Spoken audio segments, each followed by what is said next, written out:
can't be wrong. Rocking and rolling all week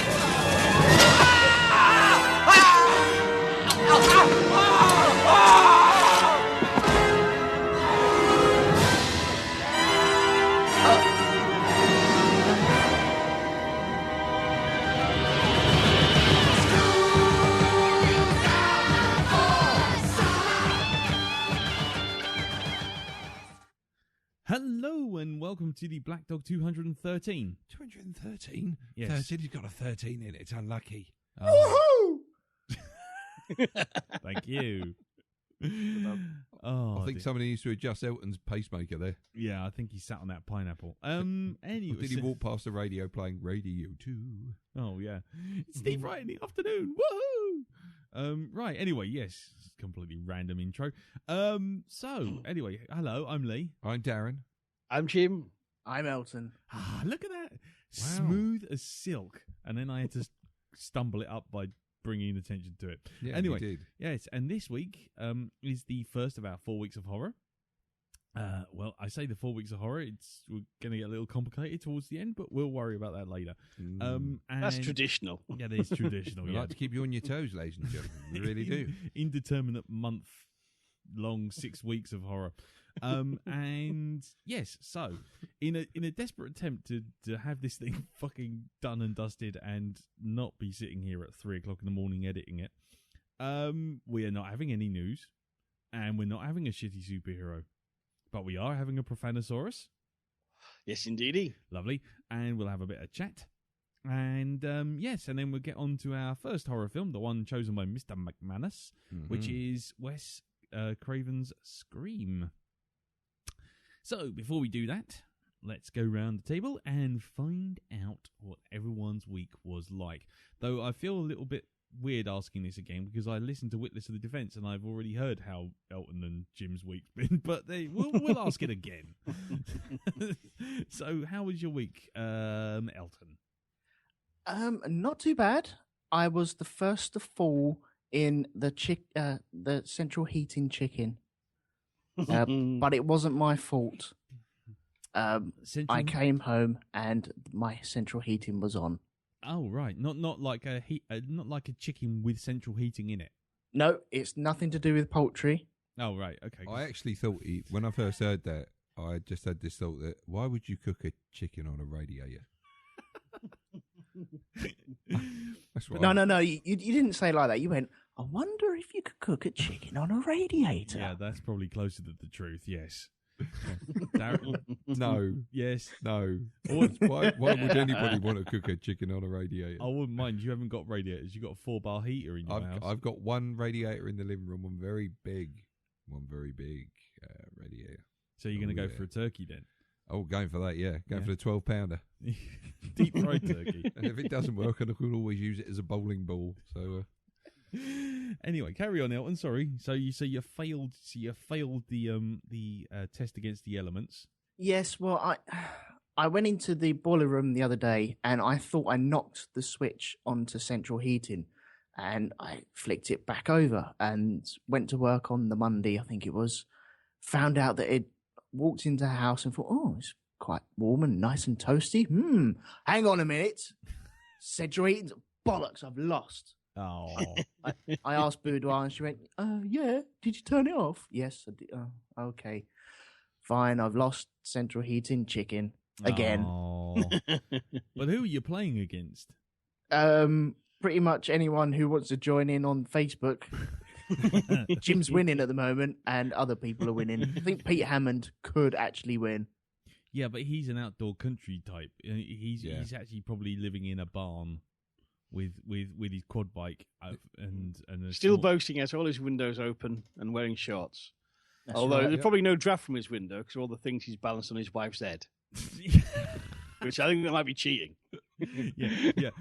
Having the windows open but bricking it up with a successively larger pile of stuff on top of your wife's head does kind of. you put an X-wing fighter on it the other day. I know.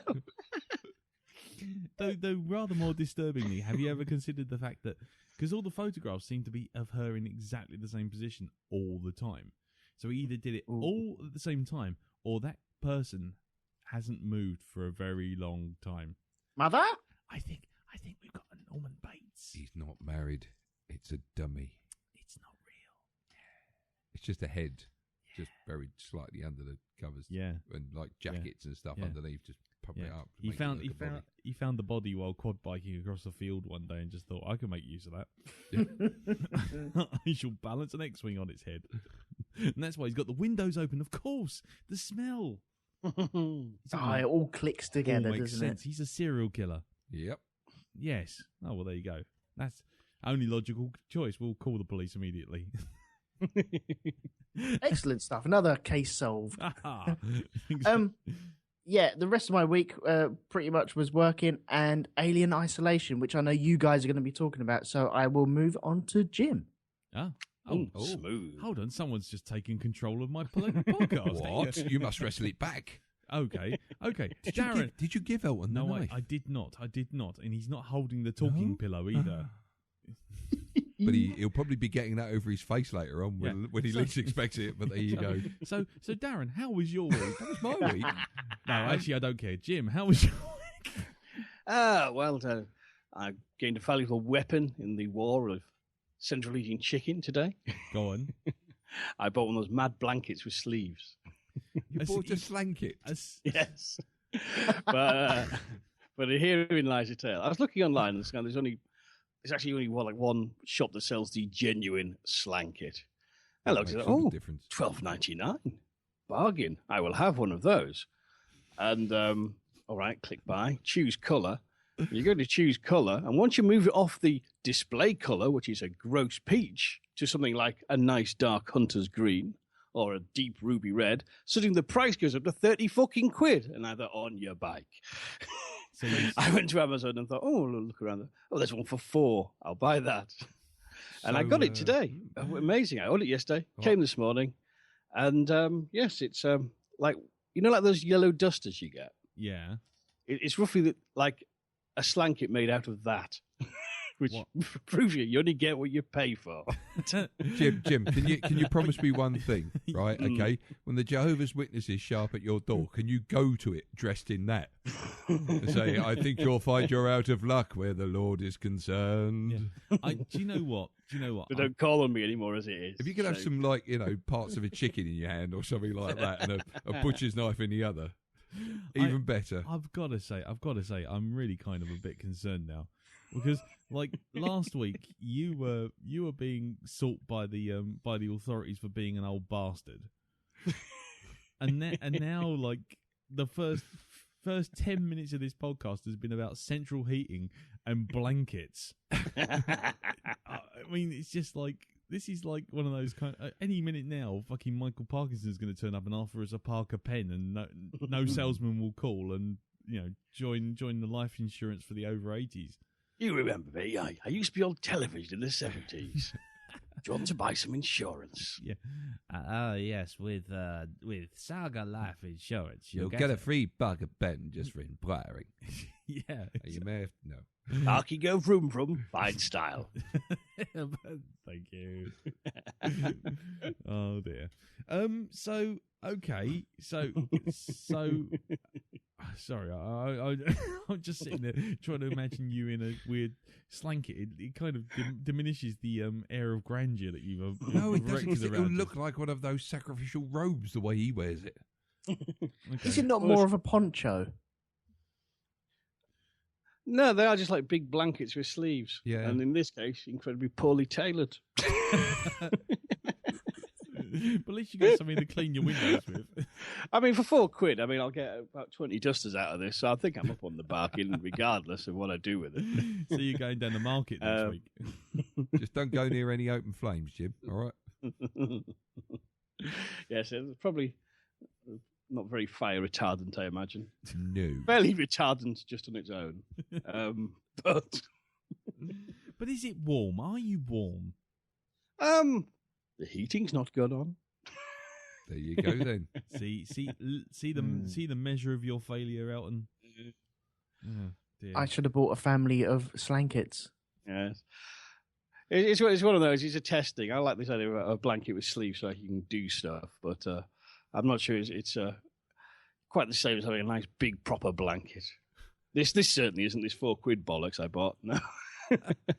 Can I just say, listening to this conversation, just how rock and roll I feel to be on the Blackdog now. Yeah. I really do. Well, yeah, you should be rock and rolling because your fucking hips give out and you're in a wheelchair. No, it's not my hips. Why? It's my wrist. But that's a story for another time. Other than buying a pension of fashion items, in more rock and roll, I did go to an old friend got hitched at the weekend. So I did a flying visit out to the Northwest, and he had lovely venue booked, the Winter Gardens in Morecambe, which is actually, it's just still being restored, but it's a proper old Victorian music hall. Right. And so you had his like ceremony and reception there with the theme of the Mad Hatter's Tea Party. And considering most of the people we know, that was fairly apt, and our checkered pasts. But that was nice. I saw lots of people I'd not seen for years.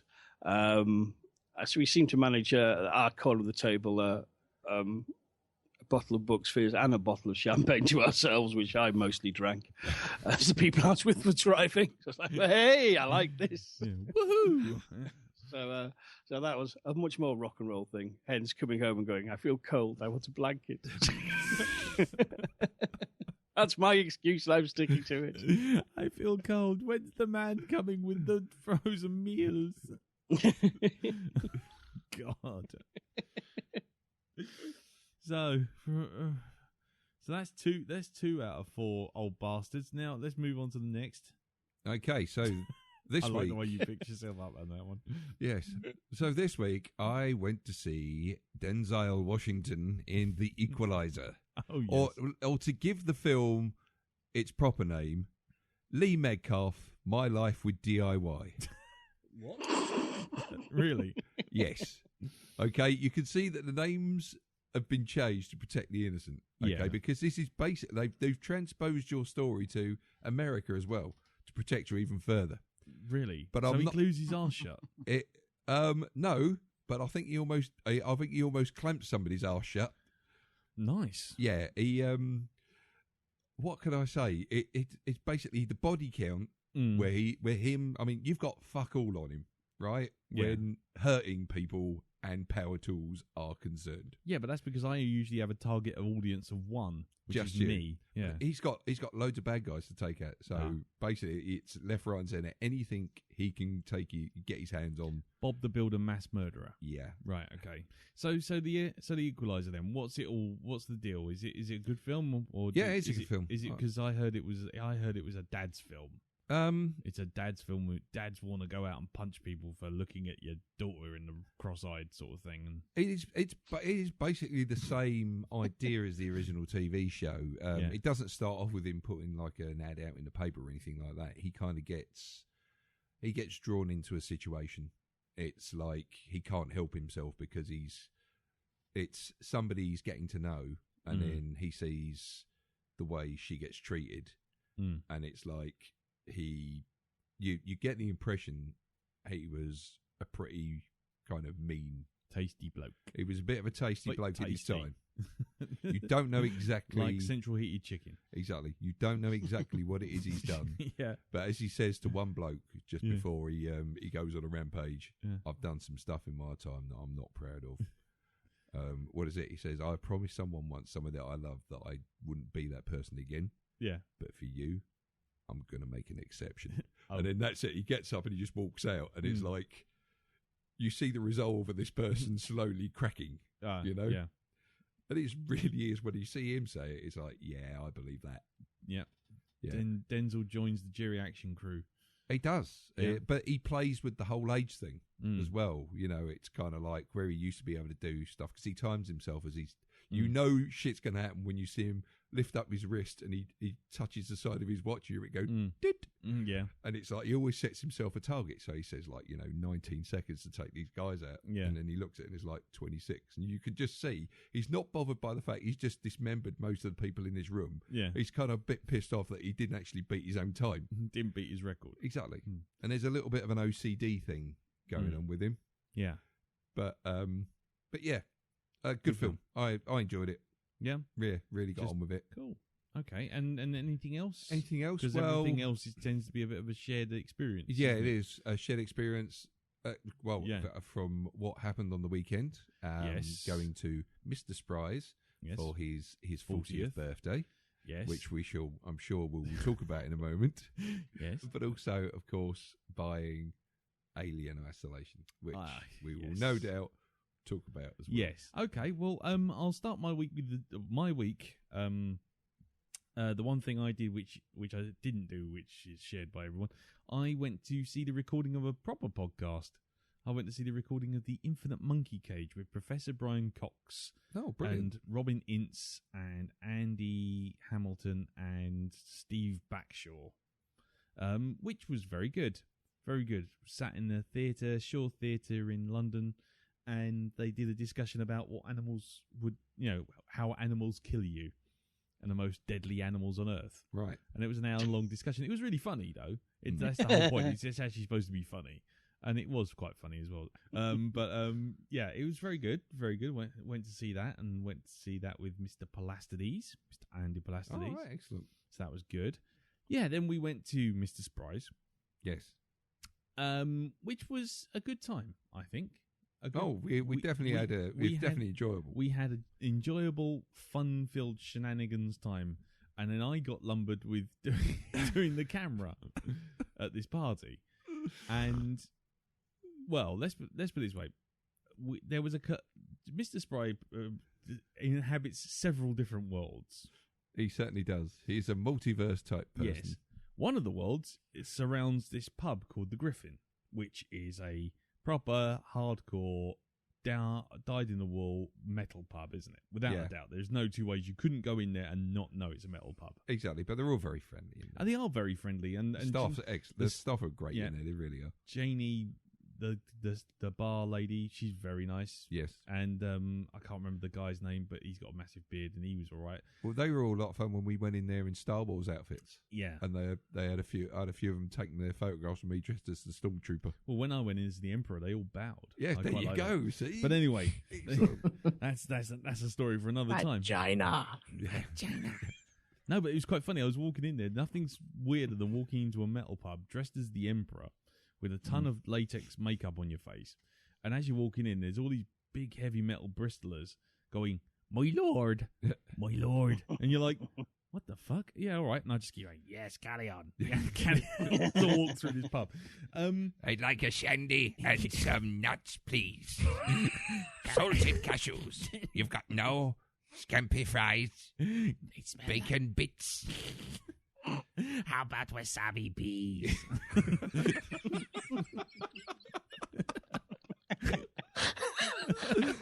Could I see your food menu, please? Oh, the onion rings look very nice. I'd like a Rhodiana Ranch burger. Some pickles. And tell me, Emperor, what table are you? Angina. I'm on the throne. Up the back. By the window. Anyway, but that wasn't this week. So we went there, and then there's Rob's there's Rob's kind of work friends, his engineering friends, and then there's Rob's steampunk bunch, and then there was us, which was kind of like Marty, Jen, Martin Jones, Leslie Gold, me, you, Laura. And it was kind of an interesting mix of people from different worlds, because some of the engineers were quite sort of, whoa, hey, laddie. And then there was us kind of looking around going, oh, yeah, let's try and talk to everyone. And then there were the Victoriana steampunky type people. Yes. And they all got on well, and we all, well, apart from a couple of clearly raised voices in a few places. But what was really funny was I got given the camera. And Rob, who, obviously it's his 40th birthday, he's going to get drunk. And he wanted me to do two things. One, make sure that he drank water, at least between every beer, which was my job. And the second job, which was to basically catalogue everything that was going on with this camera. Now, that's fine, except for the fact he also gave me a bowler hat with a light bulb on. And I was walking through a metal pub with a bowler hat with a light bulb on. Nothing wrong with that. That's your first thing. Second thing is that this camera was so super advanced, oobly, wobbly, jobbly, press every button and it does something else and fucking phones Cybertron or whatever. And that half the time it actually, on what seemed like artistic merit, would refuse to take a photograph. So I'd be walking up to people I'd never met before going, oh, do you know Rob, or do you know Badger as he was being referred to? And I'm going, do you know him? And they're going, yes. And I'm going, right, brilliant. You qualify for a free photo because I'm taking photos. This was kind of like my in. And it was amazing. All I managed to catalogue was my inability to connect with people. Because 99% of those photographs had people just looking at me like, oh. and at one point, there was these ladies in corsets, very tight corsets. Nobody stood and went, Rob, yeah. you've got Dave Lee Travis wandering around your party taking photographs. I think you better call someone. They knew he was in custody. Oh, okay. Anyway, and so there's all these ladies with these big corsets and shit like this wandering around. And then all of a sudden, it's like I'm trying to take a photograph and I'm saying, right, pose. And I'm holding the camera, pressing the button, and the fucking thing's refusing to take a photo. And what I didn't see was on the display, it's going, the subject is too dark. The subject is too dark. And these ladies are standing there posing. And it's like, after about 3 minutes of awkward silence, it's like, clearly I'm looking like a fucking knob now. Anyway, the other thing was, I had to go and get some money because this metal pub doesn't take cards. So I went down into main Bristol to get to a cash point. I'm walking down. And I'm not too drunk because I've got to keep sober enough to give Rob water. And as I'm walking down, get to the nearest Tesco's, and there's this couple, and they're obviously having a bit of a shouty, rowy thing. And I've got just enough booze in me just to be superhero. So anyway, no, you know what? It sounds a lot worse than it is, and it makes me sound a lot better than it is. But frankly, it was over in less than 10 seconds. But what happened was I walked up and chopped him in half with a lifesaver and said, "Stitch that, you cunt." Yeah, exactly. Yeah, I'm the Emperorizer. Yeah, exactly. And you know who I am. Anyway, let your hate flow through you. Yeah. Smacker one. That's it, Sean. Oh, I'm afraid your legs will be completely sliced off by the time your friends get here. And I got down there and I walked up to this couple because they were standing right in front of the Tesco's. And I walked in, and as I walked in, I just looked at him, and it took me a second just to size up, okay, if it does get silly, and it's not going to get silly, but he's really quite a weedy looking guy, so yeah, I'm fine with this. And I just looked at him, I went, is there a problem? And he just looked at me, and he looked at the girl, and the girl started saying, oh, no, there's no problem. And the guy just turned around and he just fucked off. So, immediately, ego inside me swells to about the size of a small moon. I'm like, yes, I've got it all. I am fucking that hard. I walk into the Tesco's, get the money. I'm walking out. Music here, heroic music playing in my head.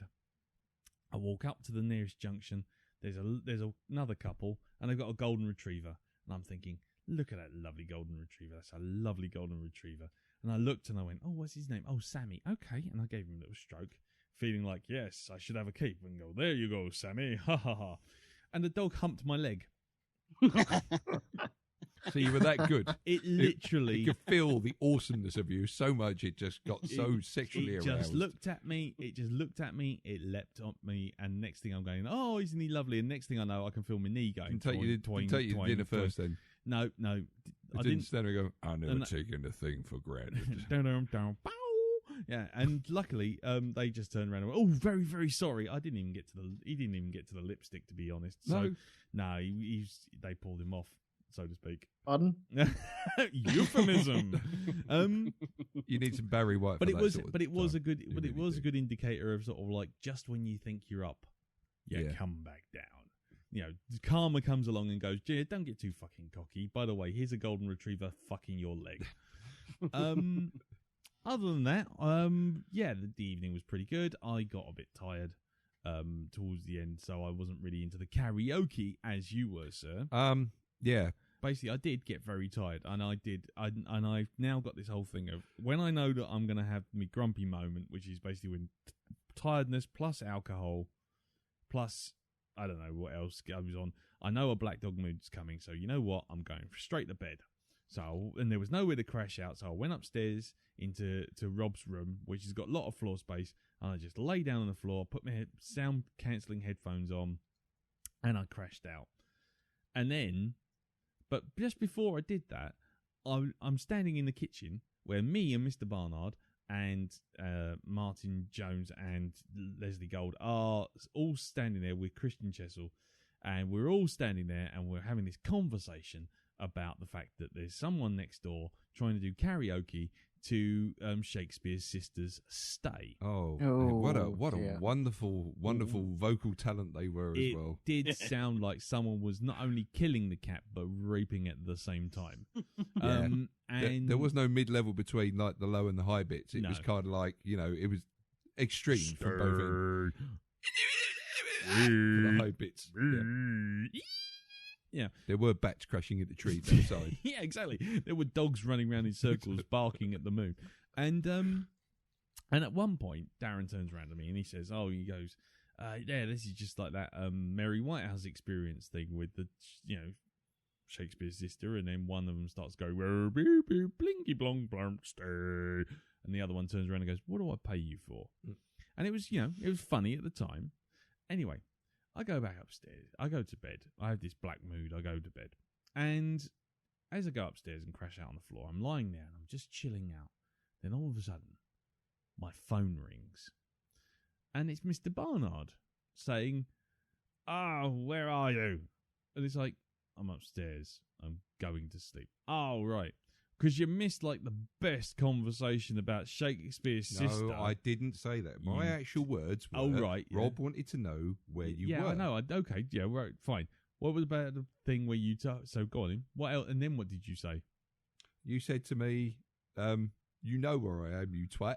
You Yes. just spoke to me in the kitchen. That's right. And I went, did I? And then I said... yeah. And then you said, yeah, and then... Because it was really funny, because I was talking about Shakespeare's sister and Mary Whitehouse experience. And I went, yes, I was there. You told me. I was speaking to you about it. Did I? Oh, yeah.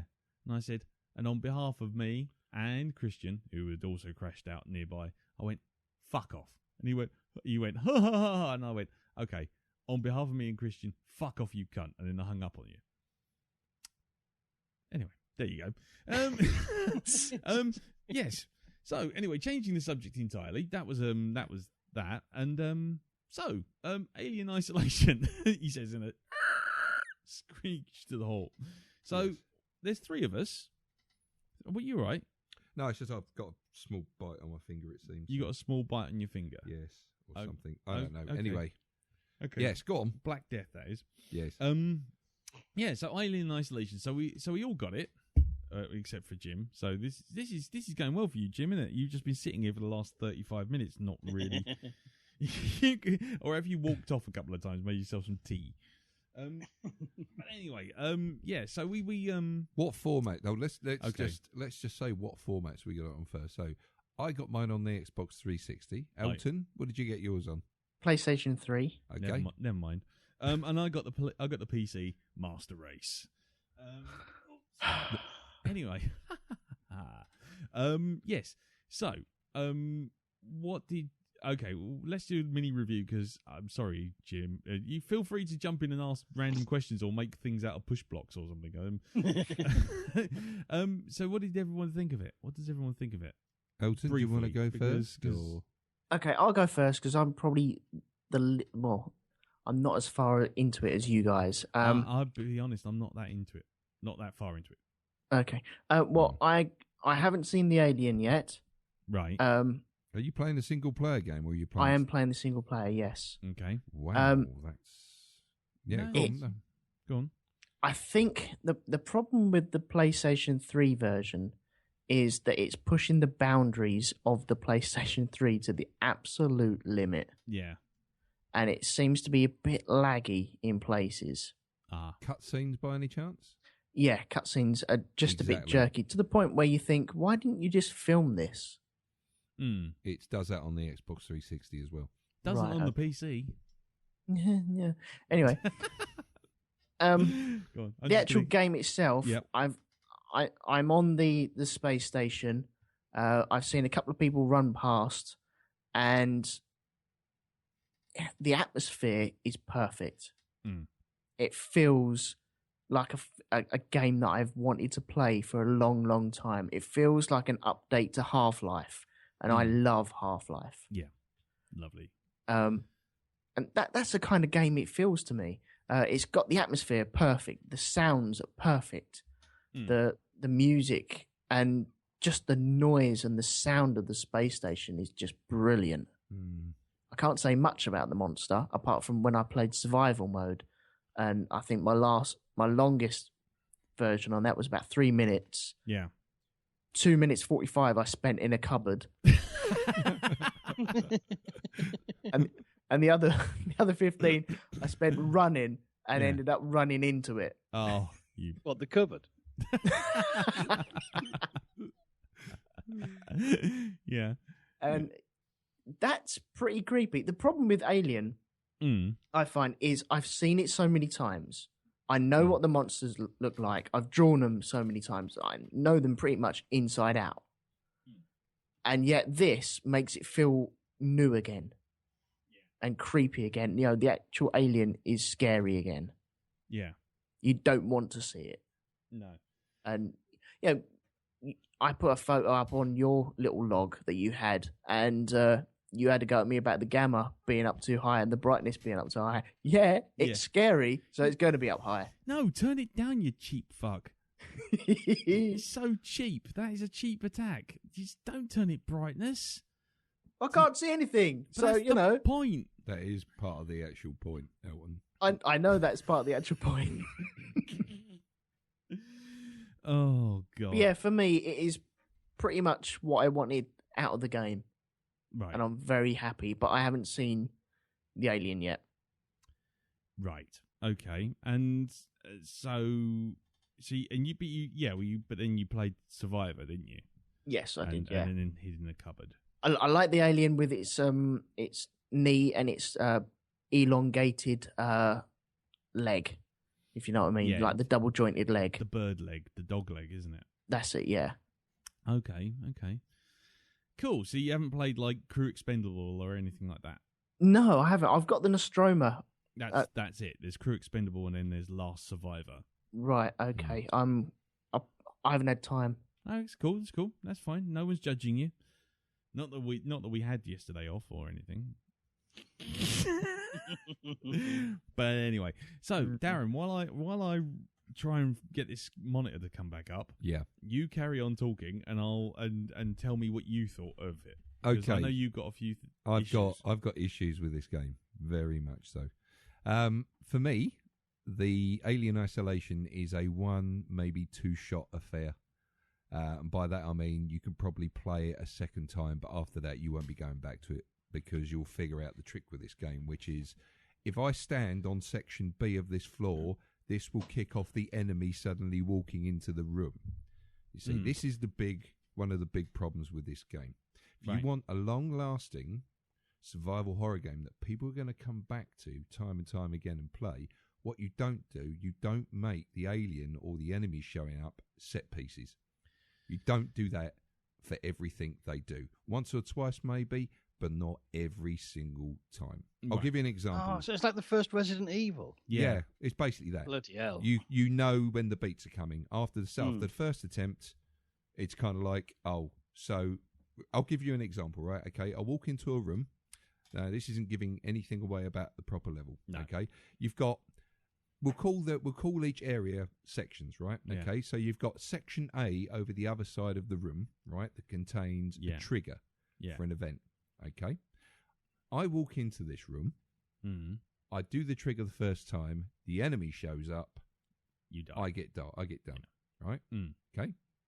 So that was like 2 minutes after entering the room.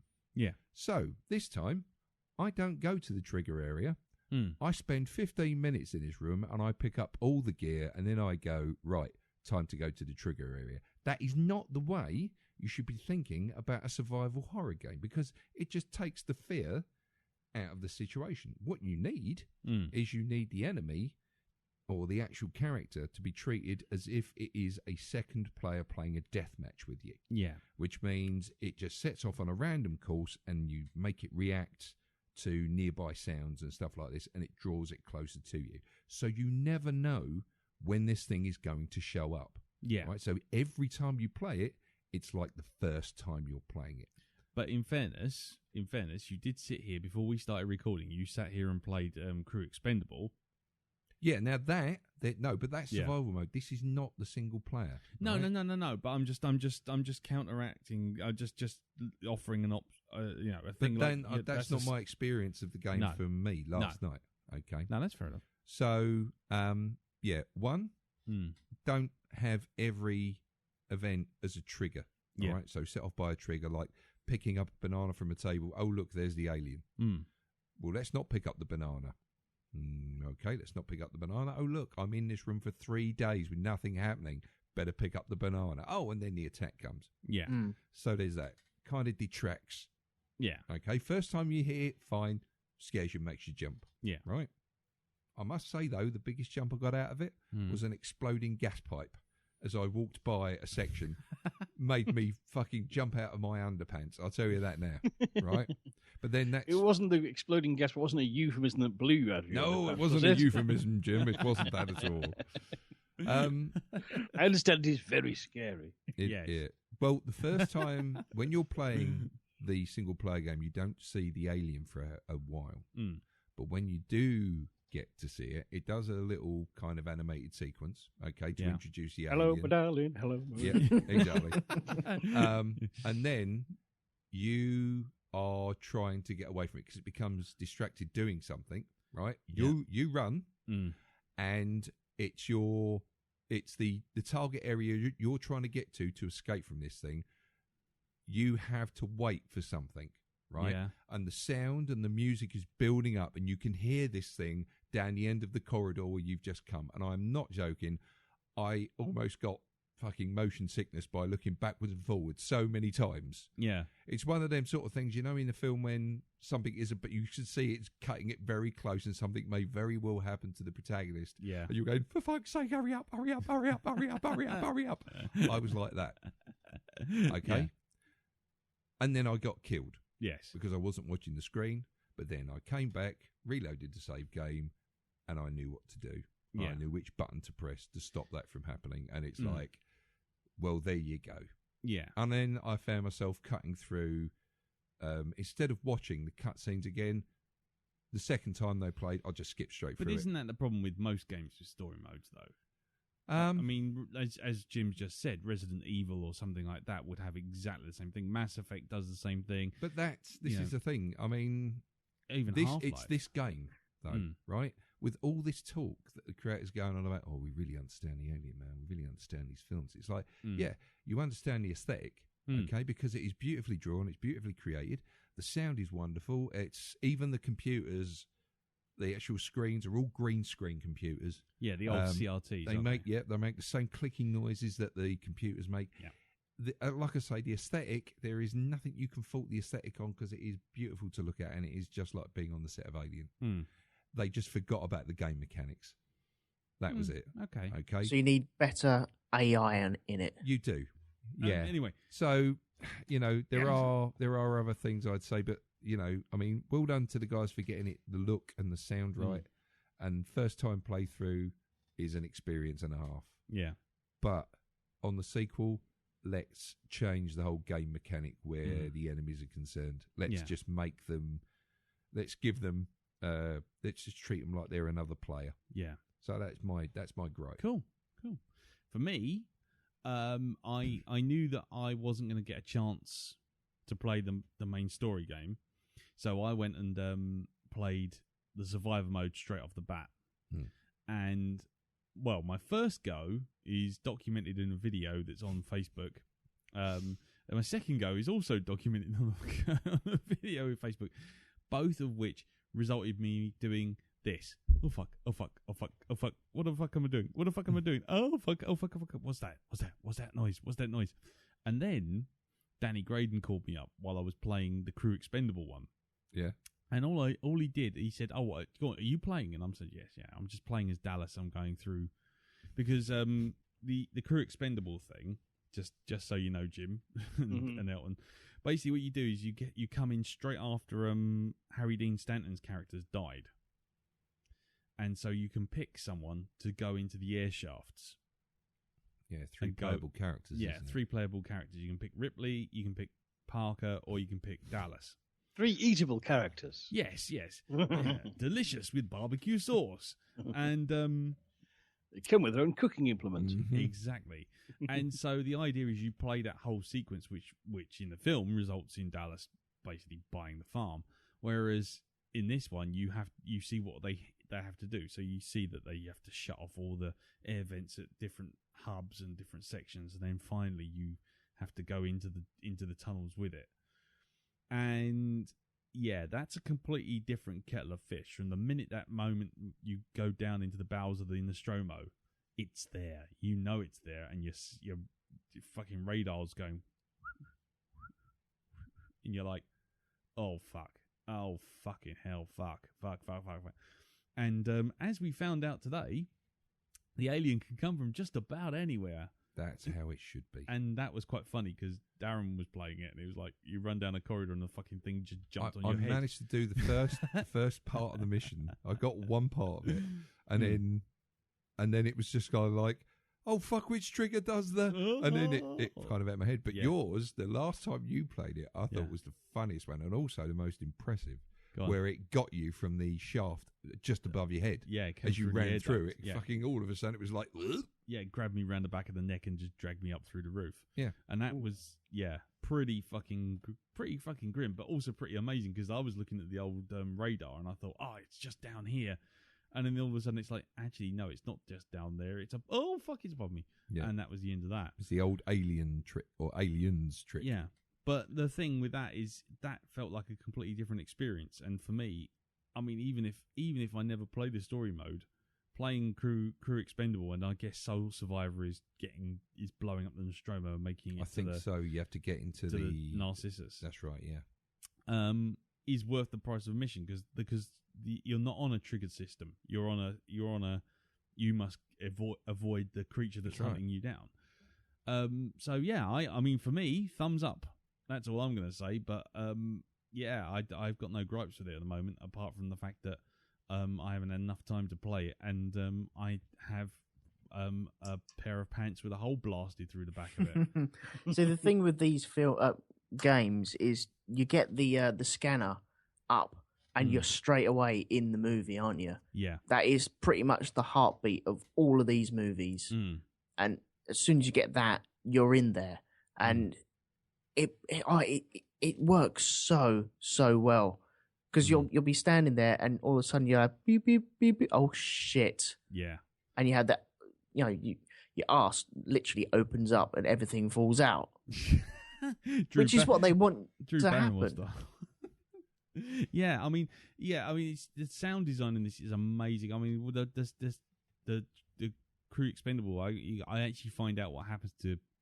I find where Brett is at one point, and where it got taken. It took him up into the cooling shafts, and you're sort of walking around the top of the cooling shafts, and you find him.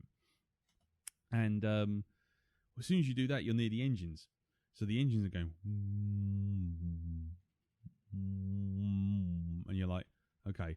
So then you've only got to hear one clank of a chain or one sort of like fart, or you kick over a can as you run across it, and it's just like you're like, what's that? And then, like you say, my character must have fucking died 4 times just from having a neck snapped from spinning his head round too fast. Yeah, you're like that. You're like, which end is it coming from? Where's it coming from? It's above us, behind us, below, and I think it's really effective. Anyway, right. Well, I think what we do is we'll just say, I think thumbs up. Elton. Thumbs up from me, but I haven't played much. Yeah, and Darren, you got... I would say thumbs up. If I was to give it a score out of 5, I would say 3.5 out of 5. Okay. 3.5 So not... and it's so much better than Colonial Marines. Which is not saying much. Okay, well, like you say, Alien Isolation I think is worth a look. But anyway, let's move on. This has been the weirdest... It's really weird not having news and not having shitty superheroes. I feel know. really weird. I But didn't we even do. get to talk about. I didn't even get to talk about Dad's Army, the movie. So Okay, do you want to do that? Dad's Army, the movie. Let's see if we can get anything out of that. Is anyone interested in Dad's Army, the movie? Who did I hear that was in it? Michael Gambon. Michael Gambon's going to be a He's going to be the really old bloke. Arnold Ridley Yeah. character of her. Toby Jones is going to be Manuel. Manuel. See, hey. Yeah. He's Bill Hitler. Nye, Oh. he's Sergeant Wilson. Yep. That seems about right. Tom What's- Courtney's Corporal Jones. Yep. Oh, my word. That's Clive Blake Dunn's character. Harrison's Pike. Brilliant. A brilliant choice in Danny casting. Mays going to be Walker. And Bill Patterson as Fraser. They've got the. I think they've got. Now, the right. I heard when I heard this morning, I thought Dad's having the movie. I thought, oh fuck off. And then I saw the Empire article with the cast, and I thought, oh, Bill Nighy as Sergeant Wilson, Yeah. Toby Jones as Captain Mainwaring. I'm actually bloody hell. I'm interested. Yeah. Same here. So what you're basically telling me is the day I decide that what we're going to do is we're going to kibosh the fucking news, we've actually got a piece of news that we all want to talk about. Didn't I hear Catherine Zeta-Jones is She's in it as well? as well. Yeah. Yeah. In fact, do you know the guy who used to play the Spiv in the actual thing, the guy with the pencil moustache, Yeah. the guy that got playing him, Yeah. again, perfect for the role. Michael Douglas. No, you just read it out there, Jim. Danny Mays. Danny Mays, him, fantastic, brilliant choice Yeah. Okay. for a remake that nobody really wanted. They've actually got the cast spot on. Sarah Lancashire and Alison Steadman as well. So it's kind of There you go. Right. Okay. Well, this isn't just not fair. I'm trying to tighten the bloody episode up, and what I've done is we've turned it into a big long waffling bit, and then we've still got to the fucking news. Anyone else got anything before we move on? No, move along. No, move along. Move along. Do you want to just repeat on air the warning about the Star Wars spoiler? Oh yes, Thank you, Jim. Yes, ladies and gentlemen. Yeah, just to let you know, there is supposedly the mother of all spoilers doing the rounds. Now, I put up on the Facebook group, don't post this fucking spoiler. If it turns out to be a rumour, fine, dandy, we'll discuss it another time. But at the moment, it has enough people and enough websites going, we're not running this news story, Yeah. with a few unscrupulous ones running it to get the hits.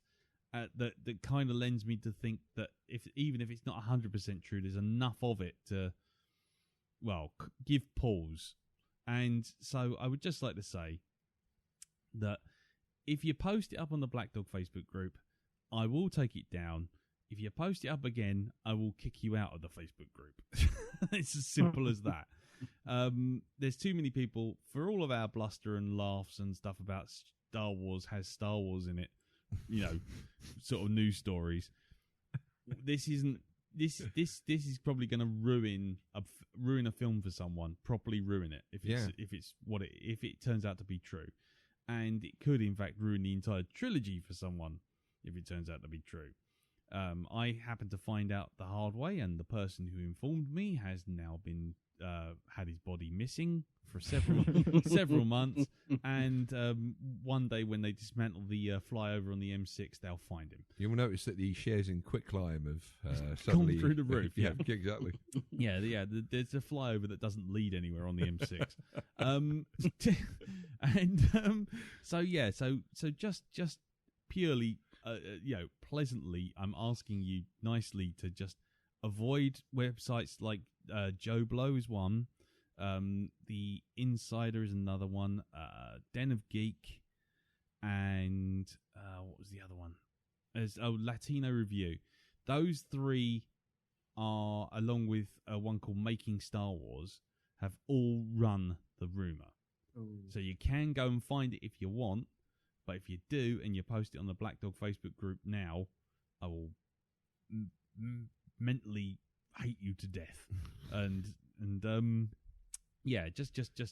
Just exercise a bit of caution when looking at anything. And no referring to it in guarded terms that anyone who knows anything about Star Wars will be able to guess. Yes. Absolutely. None of that stuff. None of that. I don't know it yet, and it's kind of my ninja spoiler dodging is good, but Not that good. yeah, So out of all of us, who does know it? I don't. I don't. I do. I don't. Okay, so it's just me. Okay, well, I'm not going to talk about it in any way, shape, or form. All I'm going to say is, when I read it, I just went, okay, that's interesting. Slightly impressive if they can pull it off, but not. But on the other hand, it made me extremely angry as well. But I can't say any more than that. Is And it that's George Formby, I am your father. I'm not even going to go there. I'm not going to entertain any questions at all. But suffice to say, if it turns out to be true, there'll be a lot of people going, wow, didn't see that coming. And there'll be a lot of people going, oh, fuck off, in a kind of, it's Khan kind of way. Not that it's a Khan character reveal, but it's just all I'm saying. Shush now, stop. No, stop. I was just trying to give you a sort of like, people think it's one thing, get told it's not, and then find out 5 minutes later it is, and then go, oh, fuck off. So, there you go. So just exercise a bit of caution, be a bit considerate, and just hold that spoiler off. Don't even refer to it in a bleak term. Don't try and go, ha ha ha, oh, has anyone seen it? Because I wouldn't have done that if I was him or anything like that. Don't do anything like that. Don't try and be clever with it. Just avoid talking about it. Thank you. Anyway, now moving on. Mr. Jim. Yes. Let's see if we can get this bag of shite back on the tracks. Have you got a Profanasaurus for us? I have indeed. All right, I'm going to roll a jingle to break this up.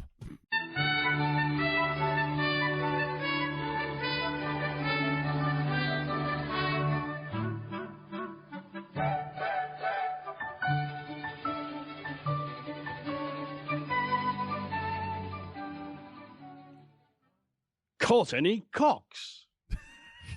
No, not lately.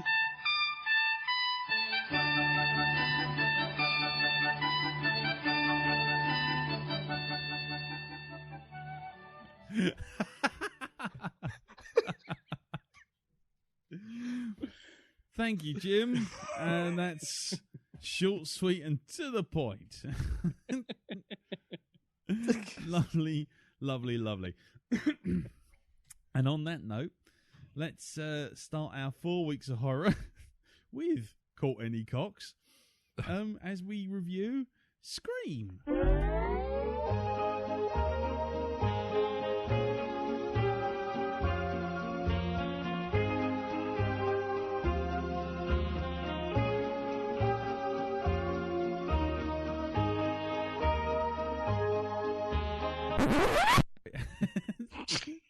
Hello and welcome to the first of the 4 weeks of horror, which may be taking place over 7 or 8 weeks. Anyway, so we'll start. It could almost have been written by Douglas Adams, couldn't it? Yeah, exactly.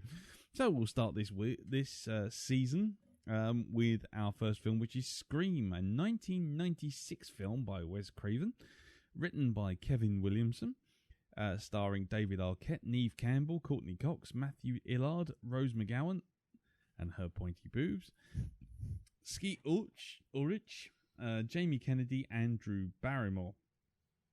The film was released December 18th, 1996, and had a budget of $15 million. Anybody care to guess, roughly speaking, how much it made? 20.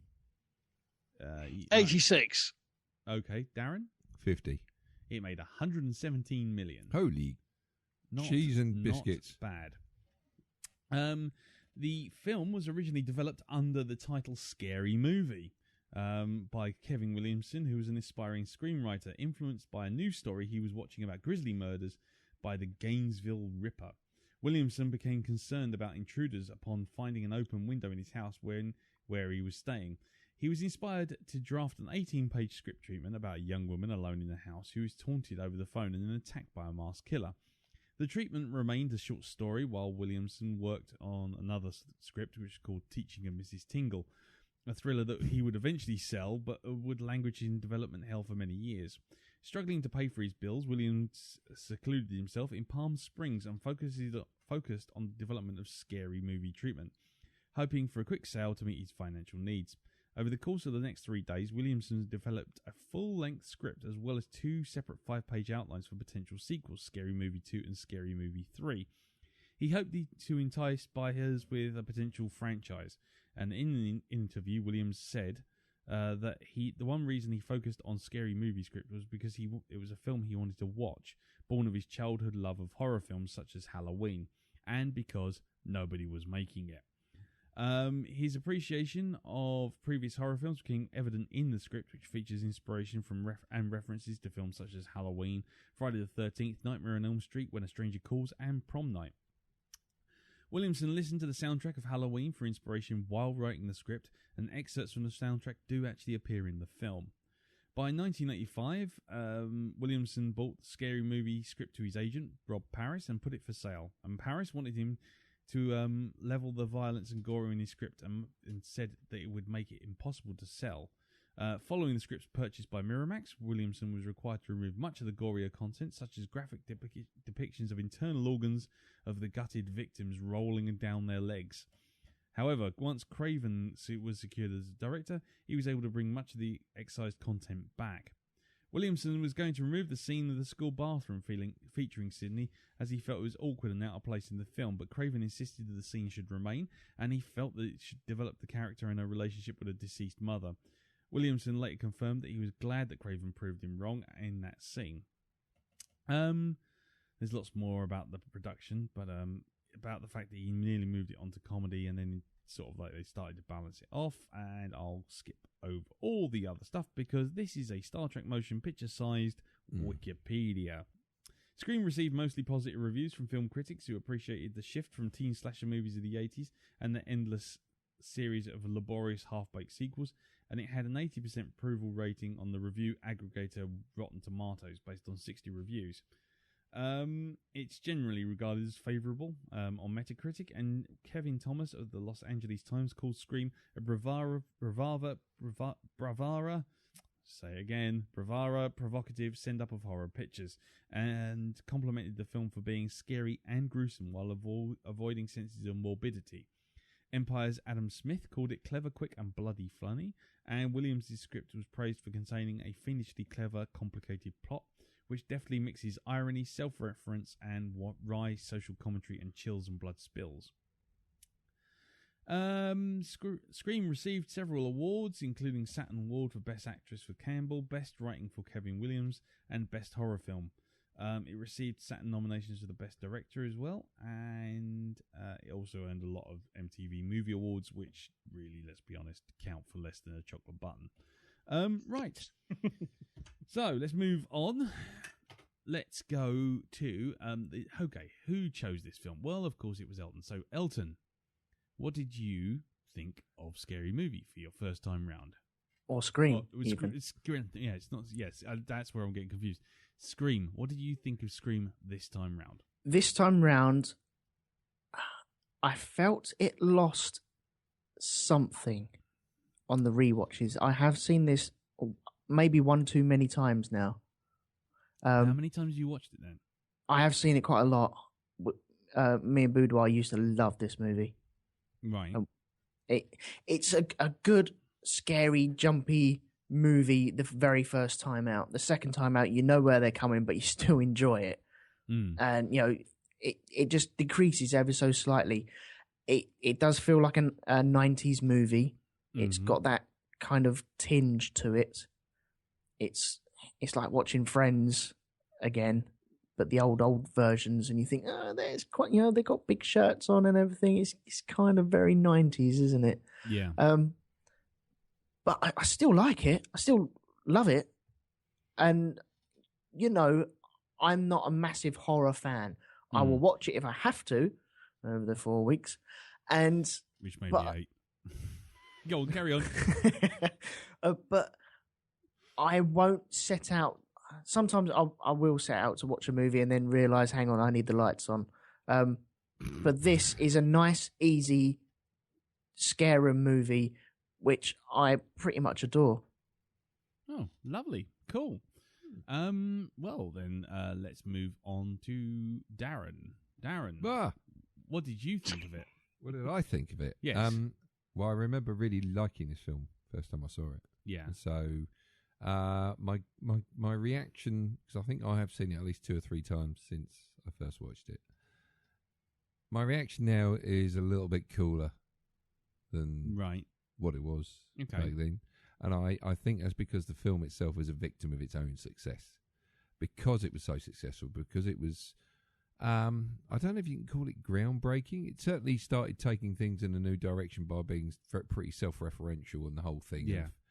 It's like Laura pointed out when we were watching it about when you got the guy sitting on the sofa watching Halloween, going, Jamie, look out behind you, and then the killer's behind him. And it's like the guy who's the actor's actually called Jamie. Yeah. It's like, you know, there you go. Yeah. Brilliant. Little bits and bobs like that. But it's the whole things like the rules of horror movies, and, you know, this sort of stuff had never been done before. Nobody had ever gone ahead and, like, pointed a finger at itself, a horror film like that, and, you know, just basically parodied the whole genre, you know, and also brought a little bit of, it's like, you know, when you sit there and you watch a horror film and you go like, why the fuck are you going down a deep dark cellar? Yeah. It does stuff like that. It questions that. And it goes like, you know, what do you think I'm going to go into that scary room over there where the killer's probably hiding? Yeah. You know? Yeah. I like that. I still like that about it. And it's because I know that came first, because I was there when it actually did come out.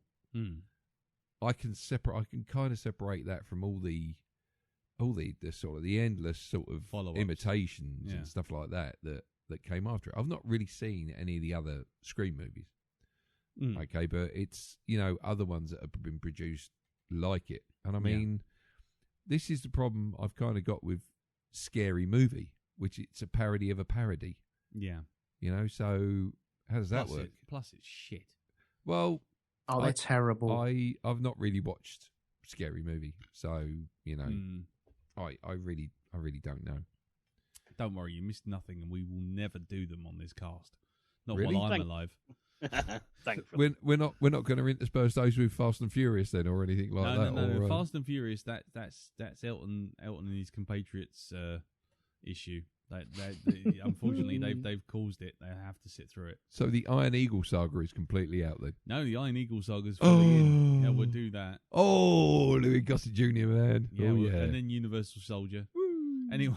Yes, back to anyway. Go on, carry on. Draw it back in. Really back in. I don't know. It's the getting near the end of it. It's you see it kind of lets itself down a bit with the bad guys. Yeah, because of the stupid things they do. Getting near the end, it's like, you know, they've had a perfect record up until now, and it's like, well, look, if you're going to shoot one another or stab one another, do it after you've killed the remaining victims. Don't do it beforehand. No, because you're going to bleed to death. Yeah, you know, and they literally do. Yes, you know. Yeah. So, you know, that's kind of a gripe. They didn't end it some other way. They just made suddenly the bad guys turned on the stupids. That's a shut up. That's why. Yeah, definitely. It's like, why the fuck would you do that? Well, you know, do it afterwards. Don't do it before. Do it afterwards. You know. Yeah. But there you go.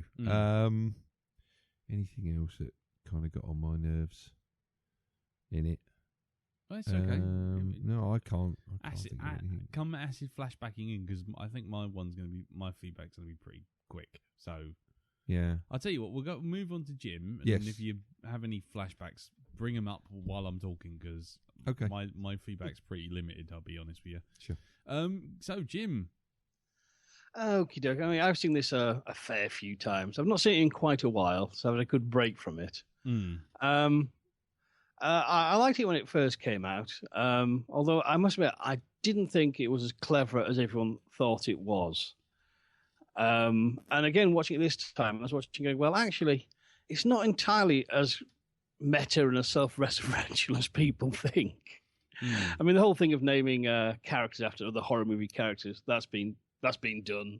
Yeah. You know, I mean, I'm not saying it doesn't have it's stupid or it's crap or anything like that. It's just it's one of those people seized on the rules of horror movies, and actually they're pretty sparse, really. Yeah. They're very very general, and it's just kind of where it is clever. It isn't such being a parody of the slasher genre. What it's doing is doing a slasher film well. In the fact it's bouncing. You got a situation where you've got the killers who are obsessed with slasher movies, committing murders, and everyone sort of suddenly realizes they're living in a slasher movie. Yeah. That's the clever bit, not the sort of meta humor, which I think it is there, but I think over the years it's been a bit kind of overblown, and I think it's a bit of it detracts actually from the film's merits, because the idea that the characters know they're effectively in a horror movie is a very genius twist. The joke about don't say I'll be back.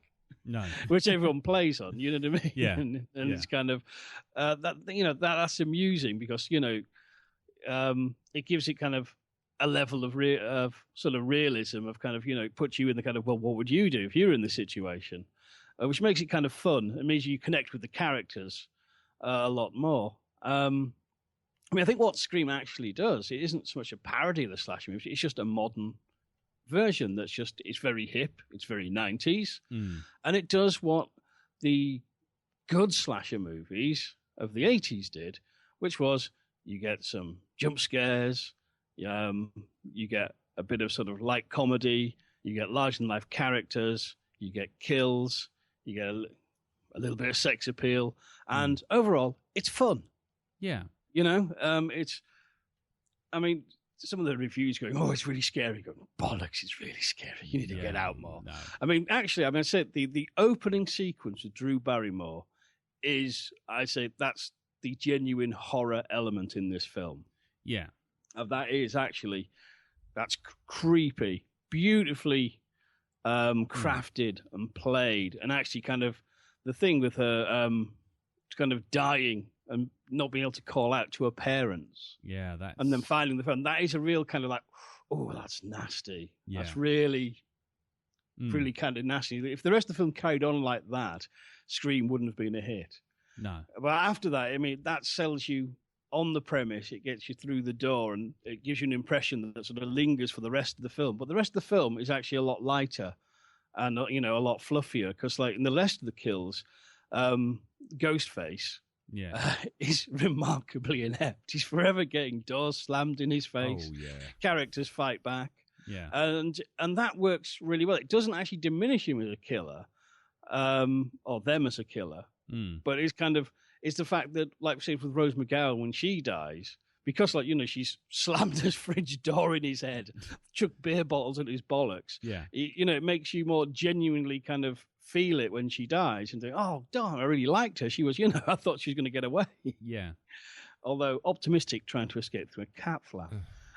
Yes, ever so slightly. Yeah. I think Again it's with the stupids. Yeah. I think thing with the big flaw with Scream, I think is, it's once you've seen it once and you know who the killers are and you know the twist, you do lose something from it, I think. Right. Yeah. I think it's never quite as fun as the first time when you don't know, because it is kind of like, there's two of them. Yeah. It cleverly sets up kind of, Billy looks a bit suspect. Yeah. Stu's a maniac, clearly, and a massive twat. But Even Henry Winkler it sets as well. up scenes that actually gets both of them off. Think, but it can't be them. Who is it? Who is it? And it keeps you guessing. But once you know, you lose that kind of element of fun, and that's something that is an overlooked aspect of the slasher genre. That a lot of them are whodunits. Yeah. The first ones, at least. Kind of that's the classic Friday the 13th. You don't know who the killer is. And that's in quite a few of the other sort of seminal slashers. That it is that kind of who is it, who's doing it, which is, something comes from, via Giallo, via German Krimi, going back to Hitchcock, and going back to actually, Agatha Christie, who wrote the slasher template, 10 Little Indians. Yeah. But so once you know the killer, though, you do lose something, unfortunately. And then you can start actually picking at why the heck are you doing this, these twitchy twats? You could have got your objectives a lot easier than the actual convoluted way they went around it in some cases. Yeah. I think that comes after a couple of viewings of it, though. Well, that's it. That is kind of, when you don't have the mystery to play with, you can pull it apart like you pull any movie apart. And it's kind of, personally, I think Scream, it still has enough energy and wit and a good cast, a really good cast of characters who are a bit more rounded. They're archetypal, but they're not cardboard cutouts. Yeah. And it's a fun ride. It's still a fun ride, even if you do know the resolution. And it's kind of, the fact is, as Elton said, it's that kind of film that people can go back to and enjoy the ride again, time after time. And it has, because it's sort of knowing and it's sort of partly winking at you. It's kind of, it's fun. And if it all been like the opening sequence of Drew Barrymore, you wouldn't be going back to it again because it'd be fucking traumatic. But, this is it. I mean, slashers, I find, are an odd genre because they're often claimed to be horror films. A lot of people confuse horror films for slasher films. But personally, I tend to think actual slashers are a thing on their own. They're actually sort of the bastard son of the thriller and the teen movie. Yeah. And they're a fun ride, and they're meant to be fun. You know what I mean? It's kind of the ones that go too far fail. The ones who are too stupid fail. But it's the ones who just get that mix just right of kind of, a bit of sex, a bit of a laugh, a bit of a jump. And Scream hits all those beats just absolutely perfectly. Yeah. And then that's what all the imitators that came after Scream missed, is that they weren't fun. Yeah. No, that's absolutely right. I mean, this is my first time of watching it ever. And really? Yeah. Yeah. You've never seen this film before? No. Fuck. Yeah. So did you guess it then? Well, that's kind of, I don't know whether it was because I knew there was a twist to it, that I was studying it a bit too hard or what, but I kind of figured that there was something really odd going on with Ulrich and Matthew Illard in the scene when he confronts Jamie what's-his-face in the video store. Because there's that bit when as they kind of like, as he kind of confronts him and says, "Oh, so you think I'm a killer, do you?" And Jamie Kennedy is going, "Oh, no. You get this kind of over the shoulder of what's his name again? Matthew Willard? No. What's the actual character's name? Not Matthew Willard's character, the other one. Shaggy. Yeah, anyway. Stu. No, not Stu, the other Billy. one. Billy. That's it. Yeah, so Billy Loomis, that's right. Yeah, sorry.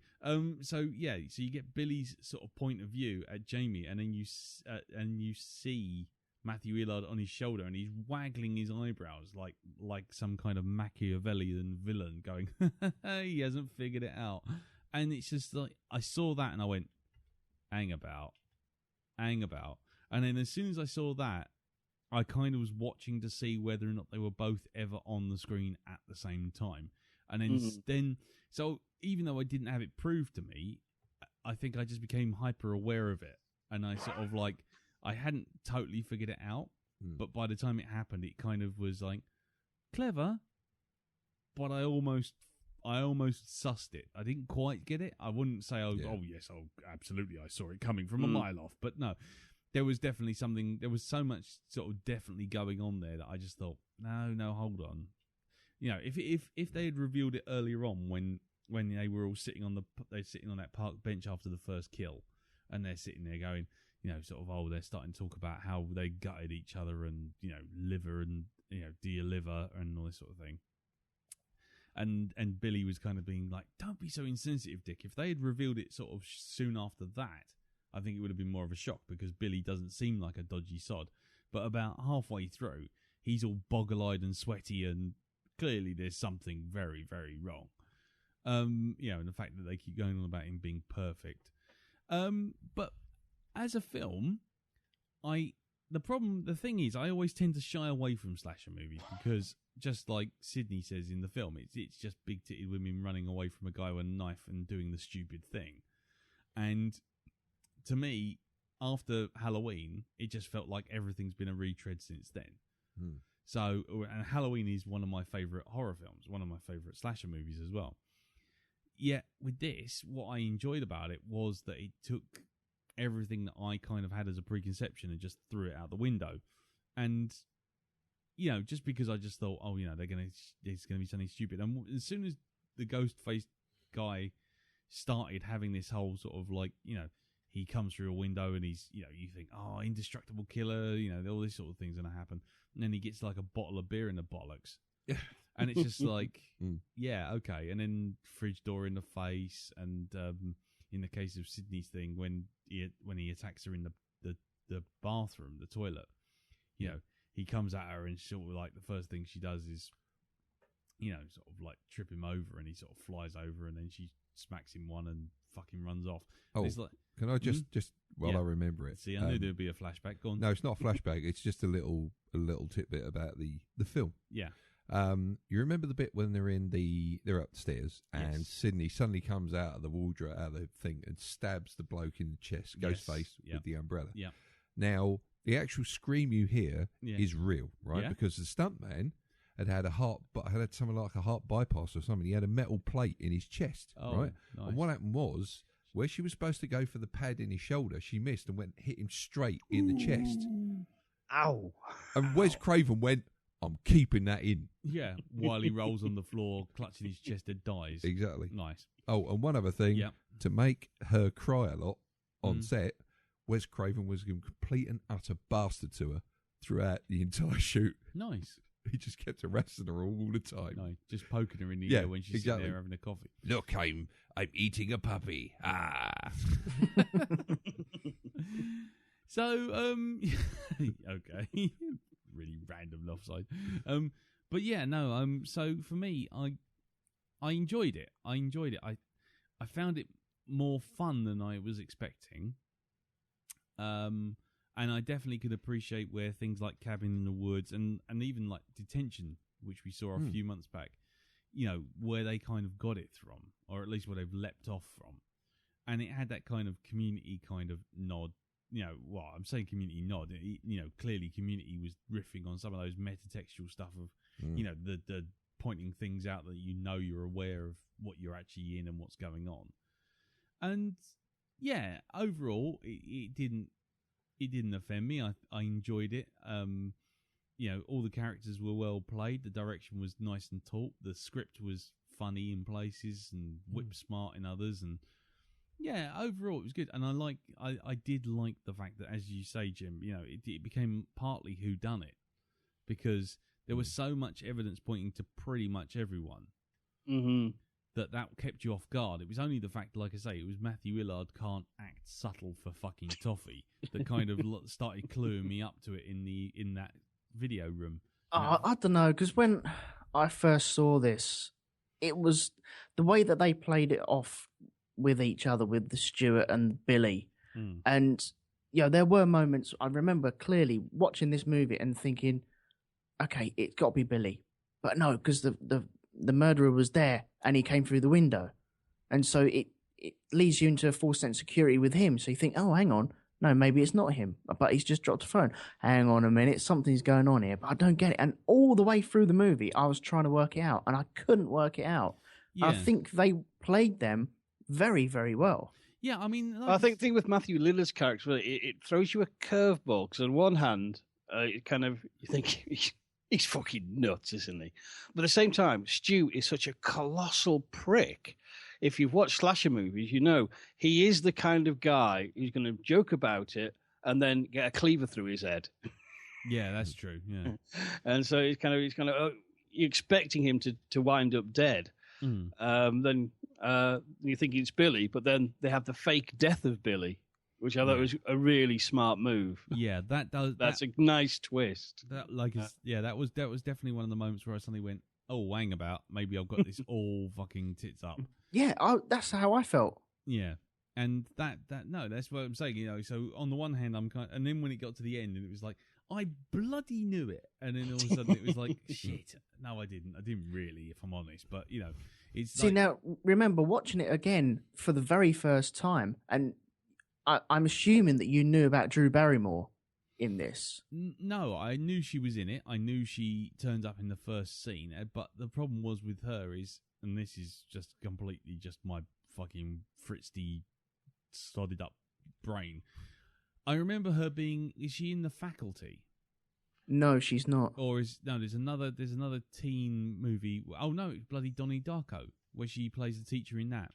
Yeah, and she makes it all the way through to the end. And just because I knew it was set in school and all that sort of thing, I had in the back of my mind that she was either gonna be like either a throwaway character that was just gonna turn up and just disappear. I didn't think she'd die. I figured that she was gonna see her boyfriend die, and then she was gonna be part of it. So when she basically got offed, I'm thinking, oh well, that was unexpected. I mean, oh, good. No, I mean, I try, as much as I try to make it sound like I know what I'm doing when I'm watching these films, I don't always try and second guess them. And in the case of this, I knew there was a twist, so I just thought, don't think about it, just try and go with it. So it was quite enjoyable, but yeah, I mean, there's lots of the whodunit element was quite nicely done, because the one thing, I don't know if anyone knows this or what, but the voice of the killer sounded very, very, very similar to, and I had to look it up to see whether or not it was actually done that way, but it sounded like the voice of the police chief. I think that voice was there. Well, obviously, it was there to lead you down certain garden paths. And then when he smokes his cigarette, and you see him drops his cigarette, and you see he's got the same boots on that the guy who, the ghost face who attacked her in the toilets, and it was like. And then it suddenly led me down a path of like, oh, and now he's got a curfew going on, so now he's got everyone trapped and he can do what he likes. And it was like, oh, it's him. But like I say, it all of that sort of went out the window as soon as I saw Matthew Lillard sort of waggling his eyebrows ridiculously at Billy, and it's like, and Billy looking like this sweaty panic. And it was like, yeah, okay, it's one of them, or possibly both, or maybe not. I have no idea, but it's definitely those two are the ones in the frame. Then Billy died, and it was like, right, okay, it's him. And then it wasn't, and then I was like, fuck, but I'm gonna pretend. So yeah, overall, I enjoyed it. I don't think it's like most slasher movies. I don't think it's something I'm gonna go running off and watch again.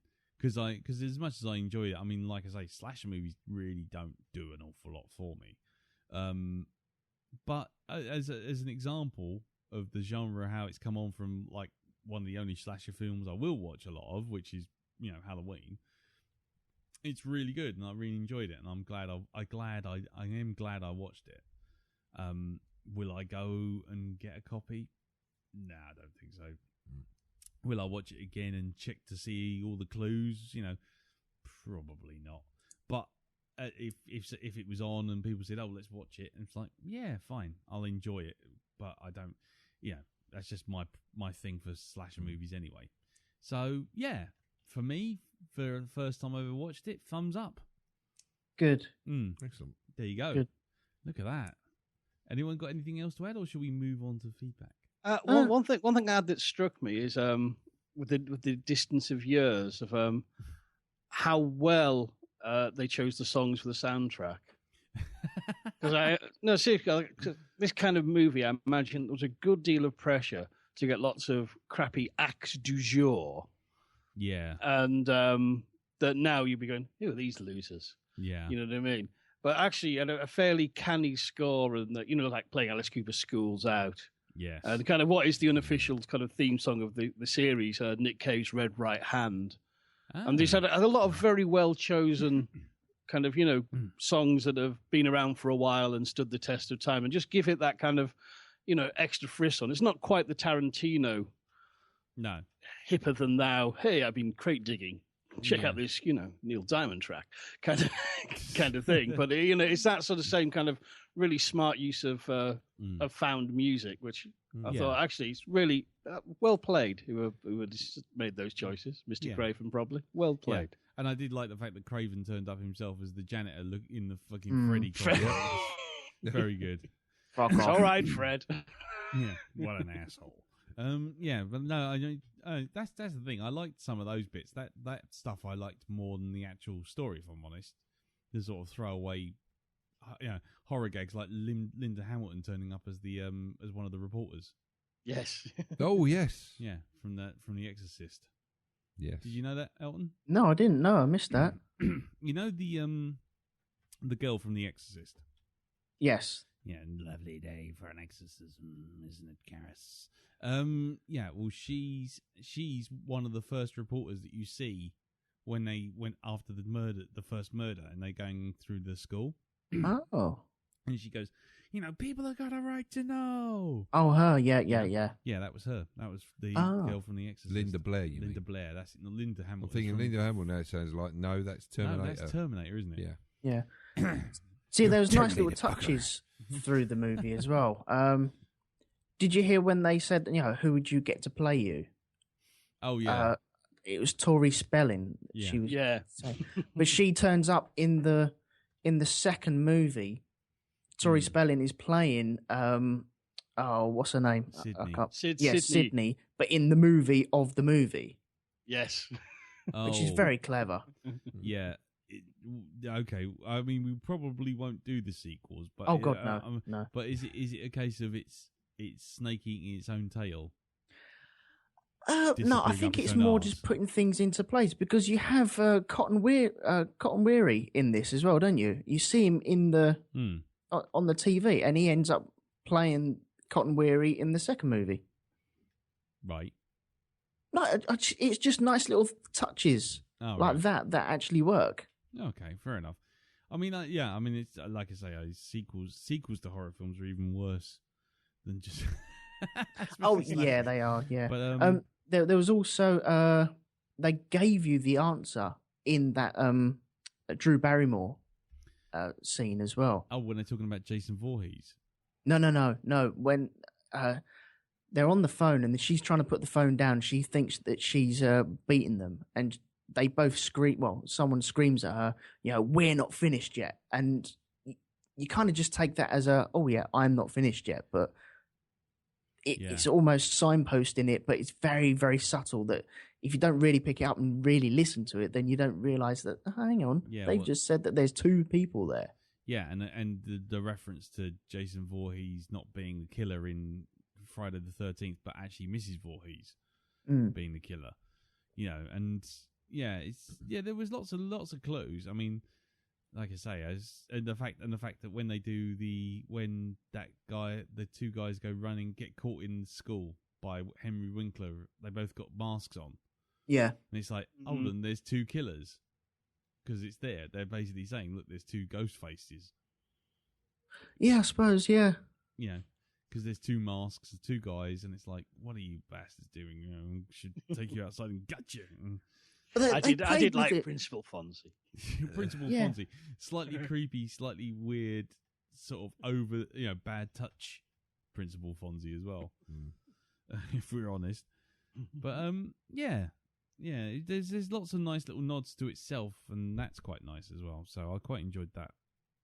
Overall, a good start to the season, I feel. Yeah, I think so. Cool. Coolio. Right, well, let's run the jingle and get some feedback going. It's feedback time. Right, there you go. Feedback time. Look at that.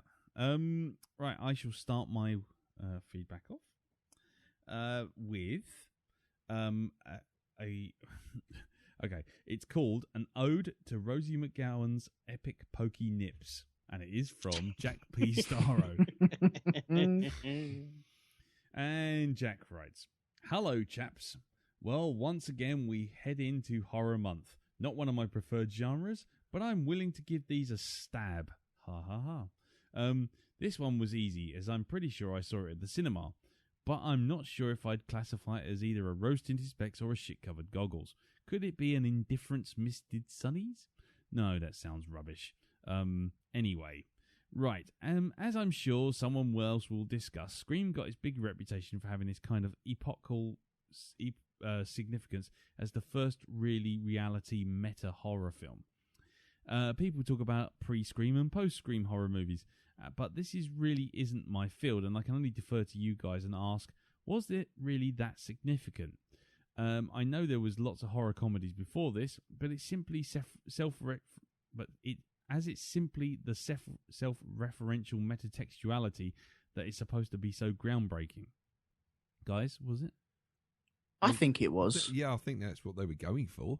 Because, I mean, as he's right, there's been horror comedies before. I mean, we did Carry On Screaming and Evil Dead 2, and like but they didn't do what did. Scream did. Right. I feel that it gave the horror slasher genre a new face.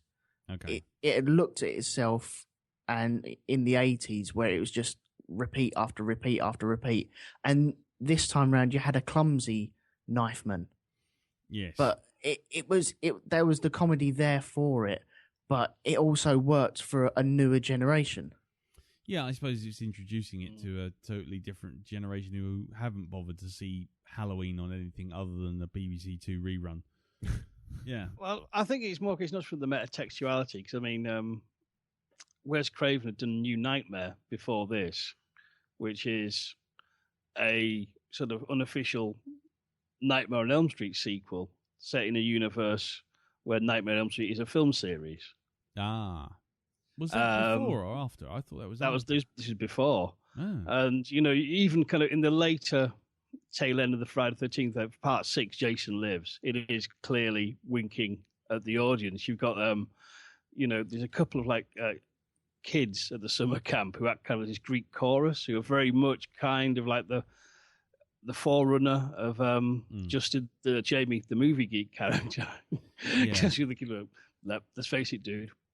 We're screwed if this was a horror film, and it's kind of, and that has all the sort of nods and naming characters after old directors. So I don't think Scream's that new in the metatextuality. I think what it was a good, fun slasher film that made them popular again. Cool. I think it's more a cyclical thing. And I've got to remember at the same time, around this, you've got Buffy the Vampire Slayer kicking off on TV, which was doing the same kind of metatextual, if you want to call it, kind of knowing wink stuff. But I think it was just part of the 90s, all a bit knowing wink. Yeah. It was just a slasher in the 90s of more knowing winks. Wasn't Sarah Michelle Gellar in that, though? Wasn't she in the Scream series? Did she do the same sort of thing that Drew Barrymore did? I know she turned up in... She's in the second one, yeah. At the beginning, isn't she? Yeah. Yeah. Oh, right. Okay, fair enough. Remember, you also had Lost Boys doing the meta thing, where you had Corey Feldman referring to comics. Yes, about that's right. Vampires. Yeah, and Fright Night as well. Oh, in yeah. the Fright 80s Night, does it as well. So okay, so basically what you're saying is it's not so much that it did it, but it did it well and to a genre that really needed a good kick up the arse. Well, nowadays, pretty much it caused a new slasher boom. So it did its job. It did its job well, and once you do it something well, other people will copy it. Lovely. Yeah. See, nowadays they'd do it over Twitter or Facebook, wouldn't they? They'd have something related to that. Yeah, because that was actually. I mean, we should get back to Jack's feedback, but the thing that made me laugh was the whole thing. Son, what are you doing with a mobile phone? It's like, really? Oh, okay. And then we'll be able to trace the logs by tomorrow. It's like, right, okay. That's one. It did make me feel a bit old, actually. Watching movies on VHS, primitive internet, those giant cordless phones you could have used as handheld weapons. Yeah, exactly. I mean, Well, they did use phones as weapons. I think Scream has been relatively recent, and you look at it and you go, "Oh, actually." Actually, it's not. It's close. It's closer to like 20 years old. Yeah. Anyway, right. Well, anyway, Jack continues. I don't know. Anyway, I totally get it, and yet I also kind of don't. Although it's very obvious, this time it feels like the meta-ness is also less in the foreground than perhaps it should be, or I thought it would be, or that I thought it was. The first maybe half of the film feels like a fairly conventional slasher pick, even though it's not all that scary. But the meta stuff with the video store geek that starts to seep in later feels more like maybe it should have been more central, like perhaps setting the movie around film studies class, which I vaguely recall being touched on by a sequel, or whatever. That's his words, not mine. I think the film is fairly good, quite watchable, but no longer seems to be as clever or as scary as once it may have. One problem for me is that I've never seen this film once is that I've seen this film once long ago and have some fucking house seen the first Scary Movie shite twice in the interim. Since it's pretty direct spoof of the film, there's an unfortunate extent to which I keep thinking to myself that I was watching the real Scream. Oh yes, that's the parody of the bit of the... Oh no, wait, that's the real movie, isn't it? Oh right, fine. A few quick points to finish on though. 1. I like how Ghostface sort of facilitates between being the typical omniscient, terrifying slasher who's always one step ahead, yet soon as anyone fights back, there's a touch of slapstick, and he's distinctly not unstoppable Jason type, and frequently groans as he's winded and cold-cocked. 2. I forgot how pretty Neve Campbell was, and she does good fear acting too. Yep. 3. Courtney Cox, David Arquette make a cute couple, and I can't remember if they hooked up on this first flick or that already knew each other. Actually, no, I really don't care. And 4. Was that Liev fucking Schreiber as the mother killer? Talk about a small role. 5. Finally, let's seriously discuss Rose McGowan's tits. No, I mean really. I don't know whether another sign of the full meta-ness, but I couldn't help but noticing very early on that the film Neve describes how all horror films are about big-breasted girls that can't act, always walking upstairs when she should be running out the door.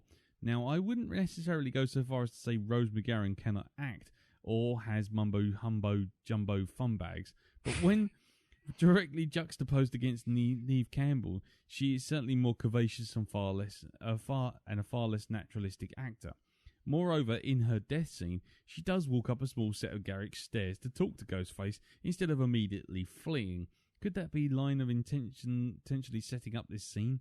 Is Rose McGowan the quote-unquote big-titted actress who can't act walking up the stairs? Maybe. If so, I'd like to give credit to the casting for more than just her performance, because it was really basically McGowan's standard shtick that she does in everything, rather than laying on the badness to our acting. So, whatever. Love and corn syrup, Jack. Oh, thank you very much for that, Jack. Actually, I hadn't even thought about that whole thing of the walking up the stairs.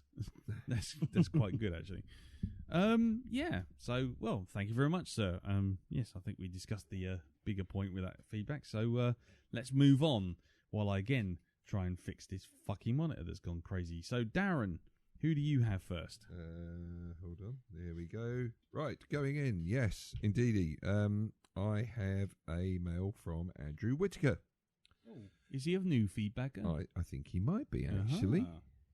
Okay. Yes. Let's hear what he has to say. Okay, and Andrew's mail entitled Scream On. And he writes, Dear Blackdog Gang, I'm afraid I don't like gang. Scream. Yeah, we are the gang. We're like the Scooby Gang. I don't know. Ruby Rack? Sorry. Rarina. Okay, so Vader, do you know what is? That's starting to sound like Yoda. by the way, that thread where Joanne mentions that on the Black Dog group has now kind of gained a good few posts. It's grown. So lots of people doing sort of like very suggestive Star Wars quotes. Oh well, on there. On the Black Dog Facebook group, which you can find on blackdog.com. Facebook. Oh, nearly smooth. Nearly. Facebook.com/group/the Black Dog Podcast. Fuck. Blackdogpodcast.com. I've got it, but I haven't done anything with it. Anyway, sorry, carry on. Sorry, I'll go back to the beginning. We'll start again. Yeah. Rewind. Blah, blah, blah, blah. Right, dear Black Dog Gang. We're a gang. Do you know, I'm glad I phoned you up on Saturday morning. I really am. Or should I say Sunday morning. Anyway, going back to it. Yeah. I'm afraid I don't like Scream, and that's because I don't like slasher movies. I loved Halloween when I saw it first, and I still love it today. But the slasher genre that it spawned is not one that I enjoy. I simply don't get it. I've always been of the opinion that slasher movies aren't scary, and once someone told me that they're not supposed to be scary, they're supposed to be funny, I don't find them funny either. What I really hate about slashers, aside from their predictability, zero-dimensional characters and lack of anything resembling tension, is the mindset that they imply in their punitive audience. It seems to me that the slasher cinema seems to feel that its ideal viewer is the kind of person who takes a prurient interest in teen sex whilst remaining morally censorious about it. And the masked motiveless psychopath makes an ideal bogeyman figure for a culture unwilling or even unable to look at the real origins of violence in society. Scream is supposed to be satirise the conventions of the slasher genre, or to turn them on its head. However, all I really see it doing is pointing out the conventions of the genre and the inadvisability of saying "I'll be right back" and the teenage girl's life expectancy being inversely proportional to her promiscuity, with a wink at the audience, but without having anything interesting to say about them. Sorry I haven't had anything more positive to say, but at the end of the day, Scream is a love letter to the genre I don't have any love for. All the best, Andrew Whittaker. Thank you very much for that, Andrew. And you know what? I kind of sympathise with that because, as I said before, Halloween is kind of my touchstone, and it's like, yep, I like that. That's good enough for me. There doesn't need to be any more said on the subject as far as slashers are concerned. But yeah, well, you know what? Except for Jason 10, Jason in Space, which was just purely a piss take. I think most slasher movies are. It's kind of like a FIFA football game. It's basically a football game, but the graphics have changed. And that's it. Yeah. It's kind of the same thing over and over. I think again. The thing for me is which Not is all why of them, but most of them. Why I kind of appreciate Scream is the fact that it has been such a tired genre, doing next to nothing since Halloween and Friday the 13th, that really, where has anything gone? I mean, Halloween kind of pulled all the stops out. Psychopathic killer, he is indestructible. He could be the devil. There's all these other things built into it, and then we haven't actually covered that film, to be honest. And then to suddenly just every other film just takes a bit of that and does something with it, but it doesn't really ever evolve it. And they always have the indestructible killer. Yeah. Wouldn't it be nice to have a slasher film where they just put him down in one go? Yeah. He gets to the final battle, and it's like he goes, fucking pulls a gun and pulls a knife and they just shoot him in the face. Yeah. The end. Or poke him in the eye with a pointed stick. Yeah, exactly. I mean, what about you, Jim? I mean, because presumably you've seen quite a few in your time. I've seen quite a few, but I've never really had a huge love affair with the slasher movie for much the same reasons as Andrew. Is that I kind of a man in a mask can be scary. They did that in Halloween. It can be gory. They did that in Friday the 13th. And then after that, it's just kind of, yes, it's all a bit so-so, ho-hum. I've seen this before. You're just changing kind of the implements of destruction and a different mask. And most of them aren't nearly as interesting. There are some gems out there in the genre that do have sort of interesting, weird twists to them. But the ones that play up the whodunit aspect, the earlier slashers, are quite interesting. The forerunner, actually, that's the granddaddy, is Black Christmas, which came before Halloween. Oh, right. That's an interesting movie, and that sort of, especially if you watch it now, because it's kind of, that doesn't have all the rules in place. And it actually sort of breaks the rules, and it is kind of really just a creepy film about a maniac who just starts offing people in a house.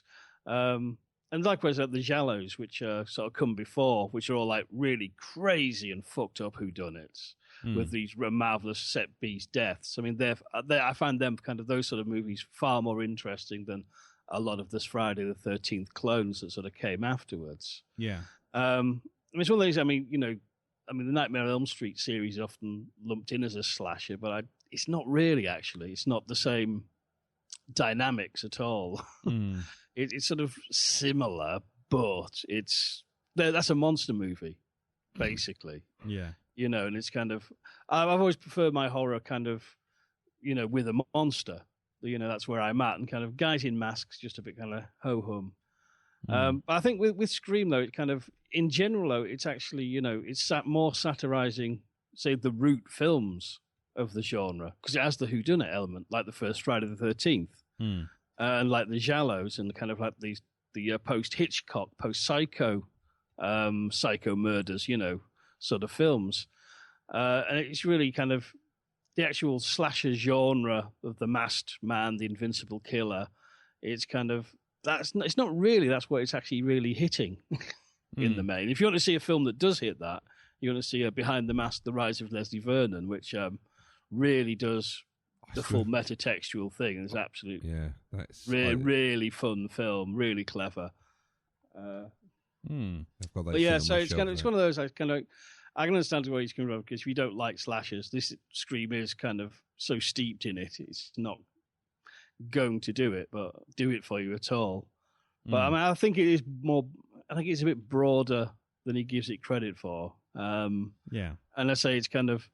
I think one of the myths in this film kind of is that in slasher films that if you do drugs or have sex, illicit sex, a bogeyman slasher will kill you. Well, actually, in most slasher films, certainly in the Friday the 13th series, which is widely held to be the origin of this, the fact is, if you meet Jason, he kills you. It doesn't matter what you're doing or who you are. He just, if you cross his path, he kills you. The end. And a lot of slasher movies are like that. Actually, it's just you're wrong person, wrong time, machete in the head. Nice. But it's like in this, it's kind of there's none of the there isn't that kind of sort of moralistic sort of thing. The killer's just off people who they want to off for their own plan. There isn't that sort of faux sort of puritanical, they were bad and they thought they had to die kind of element to it. It doesn't really play with that, other than sort of mentioning sort of the rules in a jokey fashion. Yeah. But it doesn't actually make much mileage out of that. That's true. Okie dokie. Well, thank you again for that, Andrew, for the feedback. And let's move on to the next one. And we shall have Jim. So, okie dokie. Who's your first one? We have Mr. Pete Hammond. Who may, as we've already announced, be a serial killer himself. Yeah, indeed. not that we're accusing him of being a serial killer, but he is. We carry on. And Pete writes, Guten Abend, mein Herren, der schwarzen Hund. Told you. Yep, there we go. Scream, the first of the 4 weeks of horror. Or is it? I will admit, slasher flicks don't really do it for me, as I find them too real world to be scary, and I tend not to scare too easily anyway, unless it's alien related, and there's something just about the xenomorph that terrifies me. So I'm going nowhere near isolation. So, Scream. I first saw this at the cinema way back in the mid-90s, and I haven't seen it, or any of its sequels, since. And this rewatch reminded me why. I found it just a bit too meh. Okay, I get how it played the slasher genre and the various tropes when it came out, but now it just seems a bit old hat. Maybe I'm a bit jaded. Maybe I've seen too many horror flicks. Maybe it wasn't gory enough. Liberal amounts of corn syrup were used and indeed referenced, and I've always had the same issue with fake blood, namely how it goes pink after a while. The worst being Hellraiser 2 for that. The walls looked like a messy kid's nursery at one point. I don't know, it just didn't click for me. Even the missus, who was awake throughout the movie and so didn't have anything balanced on her head, got bored, and she scares easily. I get how at the time it was original and that it was playing with the genre, but on this rewatch, that side of things didn't seem so prominent. And seeing how it was post-Jurassic Park, we can have a go at the effects. What was up with Neve Campbell's jeans? Surely they could have been fixed in post. That denim looked well thick. But then we were in the mid-90s. Where's my flannel shirt? And how old do you have to be in high school in the US? Whilst maybe not quite Dawson's Creek levels of elderly kids, some of those present here looked a bit long in the tooth. Campbell was 23, I think, so maybe a bit old for sixth form. But I think my main issue can be distilled into just 2 words. Matthew Lillard. Christ bloody mighty, I found him annoying.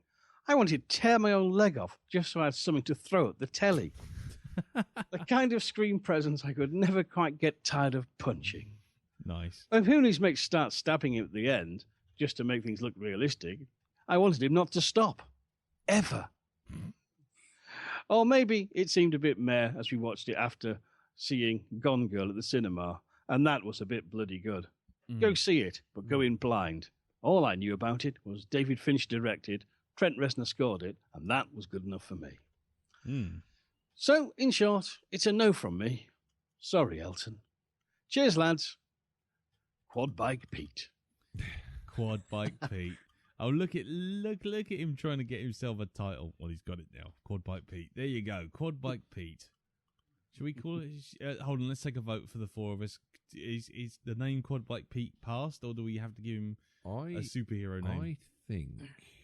I think you we never should... pick your own nickname. No, you never do. You never pick your own nickname. No. Hold on. Have I still got the serial? Maybe we should call him the Builder or the Balancer for all that stuff. Balancer. The Balancer. The Balancer. Yeah, for all of that stuff he puts on his wife's head. The Stacker.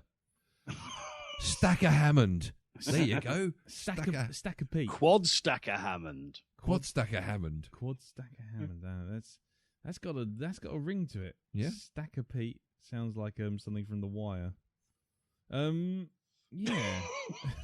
And he could have the Stacker Humanoid. Cut price version of Stringer Bell. Stacker Pete. Stacker Pete. Quad Stacker Hammond. Yeah, hold on. Have I still got this? Oh, do I have to download it again? If I have to download it again, we won't do it. He is a stacker of quads. Whatever they are. Stacker Pete. A quad to the pods. It's an old role-playing term. Quad pod. Yeah. No, it means, here we go. It means here we go. fall to the bollock. Are we ready? Here we go. Yes, let's go just for see what the superhero name maker makes.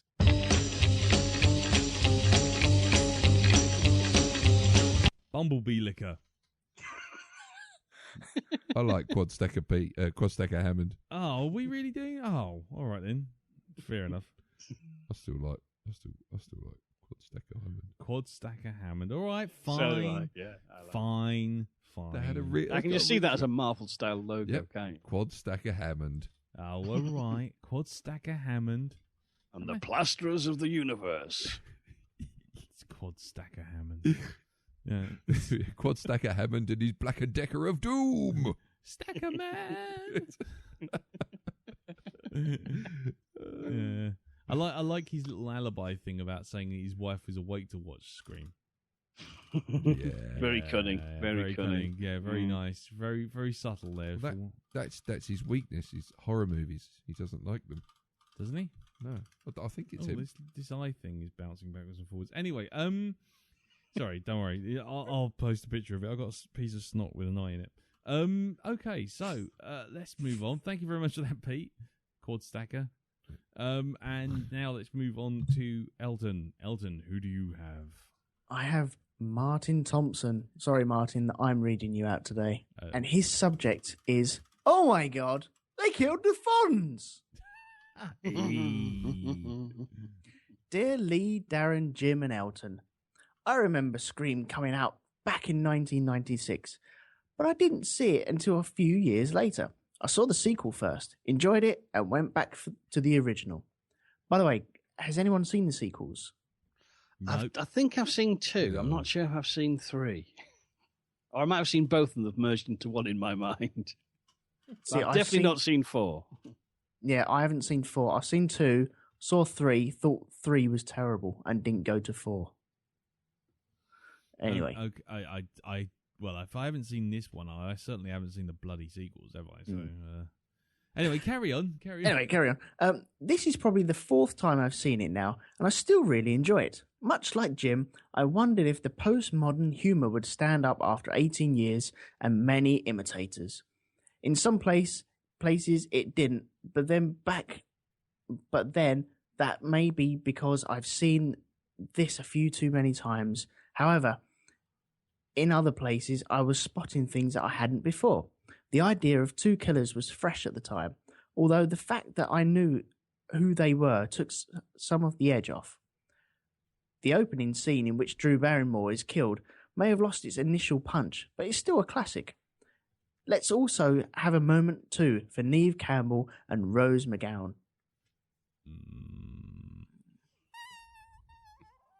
Ooh, yeah. To 4chan! Sorry, anyway, carry on. He continues, this film may mock the very genre it's in, but still delivers on frights. It would make a great entry-level film for horror newbies and those of us who aren't really fans of the genre, i.e. me. He didn't say that, I did. Yeah.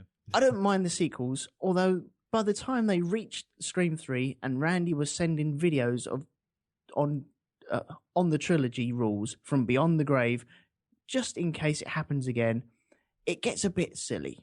I saw Scream 4 recently, thought it was and really enjoyed it. I suppose Jim or the Wiki would have mentioned Wes Craven's New Nightmare by now, the first postmodern horror film, and that Scream's original title was Scary Movie. Now the name of the rubbish parody series. Cheers. I'll be right back. Don't ever say that. No, come back. Don't go down the stairs. Too late. He's running to Quad Bike Pete. Quad Stacker Pete. Cool. Well, thank you very much for that, Martin. And let's move on. Yes, you already mentioned New Nightmare and what was the other bit? The other bit was and Scary Movie, yes, which tripped me up right early on. Nice. Mm-hmm. Right, so next piece of feedback is from Michael Cornett, the belly stapler from his blogspot, Dungeons of Dust and Corruption.blogspot.com, and obviously his ongoing quest with the Atlanteans to try and get feedback across the Atlantic. Funny enough, he's obviously got a crystal ball as well, because his feedback title is Courtney Cox. Not lately. Dear, oh dear. It is an old joke. Oh, okay, fair enough. No, that's true. And we were both of a similar vintage. Yeah, that's interesting. Cool. Anyway, so Michael starts. Good evening, Black Doggers. I come to you again from my secret base in the mountains where I construct a drill ship euphemism, and it's almost complete. Professor Powerbottom has been working his fingers. That's right, fingers to the bone on the ship. Nobody knows drillers and borers like he does. During the lull in the work, I took time to watch Scream. I remember seeing this when it hit theatres, and it was a hit with the audiences and critics then. Now it seems a bit quaint after the barrage of snarky, self-referential horror flicks following in its wake, and the cast full of people named Neve and Skeet and similar, who have now seemingly fallen off the face of the earth, with a few exceptions, of course. This made a splash when it came out, largely because of such a breath of fresh air to his higher genre, and writer Kevin Williamson was the man of the hour, and was popular in my circle because he was, as sometimes said, sang in the choir, and thus was worthy of adoration. Of course, he ended up having his ups and downs, and like the dreadful Cursed, and is now behind the Vampire Diarrhea, or whatever that TV show's called. And it was Wes Craven at the helm, someone who's thrown equal amounts of smart inventive horror and cynical soulless dreck at the screen, who is functioning at the top of his game with this. Watching it again, I was prepared to be a bit disappointed, but I still enjoy it. Yes, there's lots of surprises that have gone, and the novelty has worn off in the wake of so many movies that have been meta for the sake of being meta, but at least for me, it was still some thrills and some parts of it still work, like the look behind you bits near the end. For me, at least, it was not quite as the experience it was, but still enjoyable, and don't ask me to watch the sequels or the knockoffs. Now, if you'll pardon me, Professor Powerbottom and I have to go to an audition, some new recruits, that's right, for our expedition to the Earth's interior. This may be exhausting. Michael Belly Stapler Cornett of dustandcorruption.blogspot.com. Thank you very much for that, sir, and good luck with your auditions. Anyway, so cool. So, Darren, who's your second piece of feedback? Thanks very much for that, Michael. The second piece of feedback is Matt Jones. And Matt Jones titled his email Scream and Scream Again. And he writes, Evening, gents. Well, we've reached the annual month of horror. which I always look forward to, and it's a good idea that you add to each pick a film now that there's 4 of you. So first up, Elton's choice, Wes Cravens Scream. I've been a fan of Craven since I was about 13 years old. It is Wes Craven, just to reiterate, not John Craven he's talking about here. Okay? Yeah, Country File was not putting Craven down. John Craven. He's all right. I heard he's a pretty handy in a fight as well. But there you go. You had to go at Spider-Man in Craven's last news round. There you go. Yeah, then he went into the milk business with Cravendale. Anyway. Him and some bloke called Dale. Yes. Yeah. Anyway, back to the email. Carry on. Right, so first up, Elvis Ross, blah, blah, blah, blah. I've been a fan of Craven since I was about 13 years old, largely due to the Nightmare on Elm Street films, which I saw at far too young an age. I enjoyed, and still do, most of them, particularly parts 1, 3 and 4, and admired the way Craven took the franchise in a brand new direction with 1994's New Nightmare. The film was based on our own reality where the Nightmare on Elm Street franchise exists, and many of the stars in the original play themselves. However, Freddy Krueger manages to invade our world, haunting the cast and crew responsible for the films. Craven continued his newfound interest in meta filmmaking 2 years later with Scream, which is also apparently set in the real world, where all the big horror films and franchises exist and are frequently referenced throughout. I remember going to see it with a group of friends on its opening weekend in a packed-out cinema, which was a great experience, the whole audience laughing and jumping at the appropriate moments. I also saw all 3 sequels at the cinema and enjoyed them as well, although they weren't quite as fun as the first offering, especially as someone ruined part 2 for me with a massive spoiler. I'm looking at you, Mark Judas Last. It's gonna be awkward at that Ghostbusters screening, isn't it? Good God, yeah. He's not exactly a tidy bloke, is he, Mark? No. So, there you go. We could have a real ghost there. Never mind. But back to the original. It was a breath of fresh air of the horror genre back in '96, and it still works today, even though I've seen it several times since. The first 10 minutes with Drew Barrymore's sequence are very effective, setting up both the viciousness of the killer and the stakes that no one is safe. It also sets up that this is a movie about horror movies, with the killer quizzing his victims about the staples of the genre. The most meta scene at the party, where token geek Randy explains the horror movie rules, such as don't have sex, don't do drugs, and never say I'll be right back, all of which have become cliches of modern horror at the time. There's also great use of cutscenes and music from John Carpenter's classic Halloween.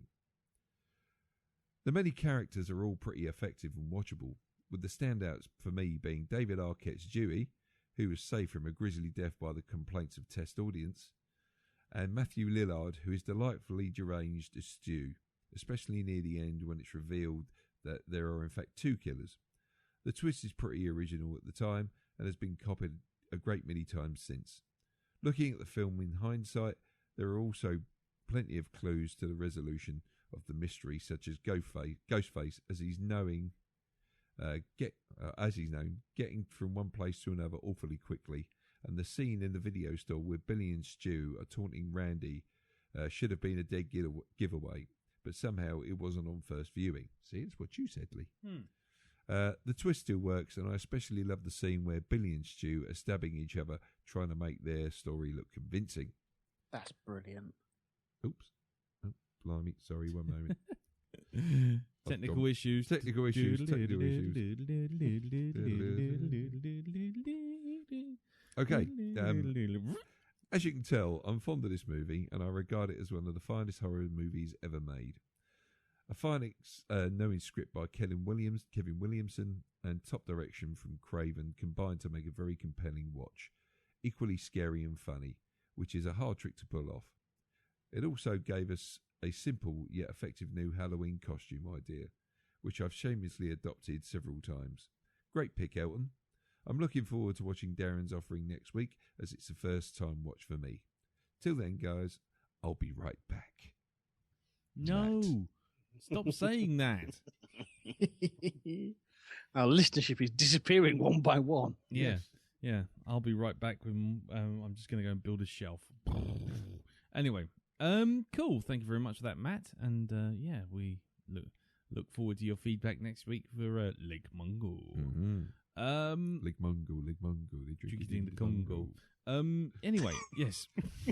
There's our intro. There we go. I still know the words to that. The python picked a passion fruit, the marmoset a mandarin, the parrot painted packets that the whole caboodle landed in. So when you comes to sunny funny goodness in the jungle, we all prefer the sunny funny one called Pongo. Well done. Thank you. That's your party piece.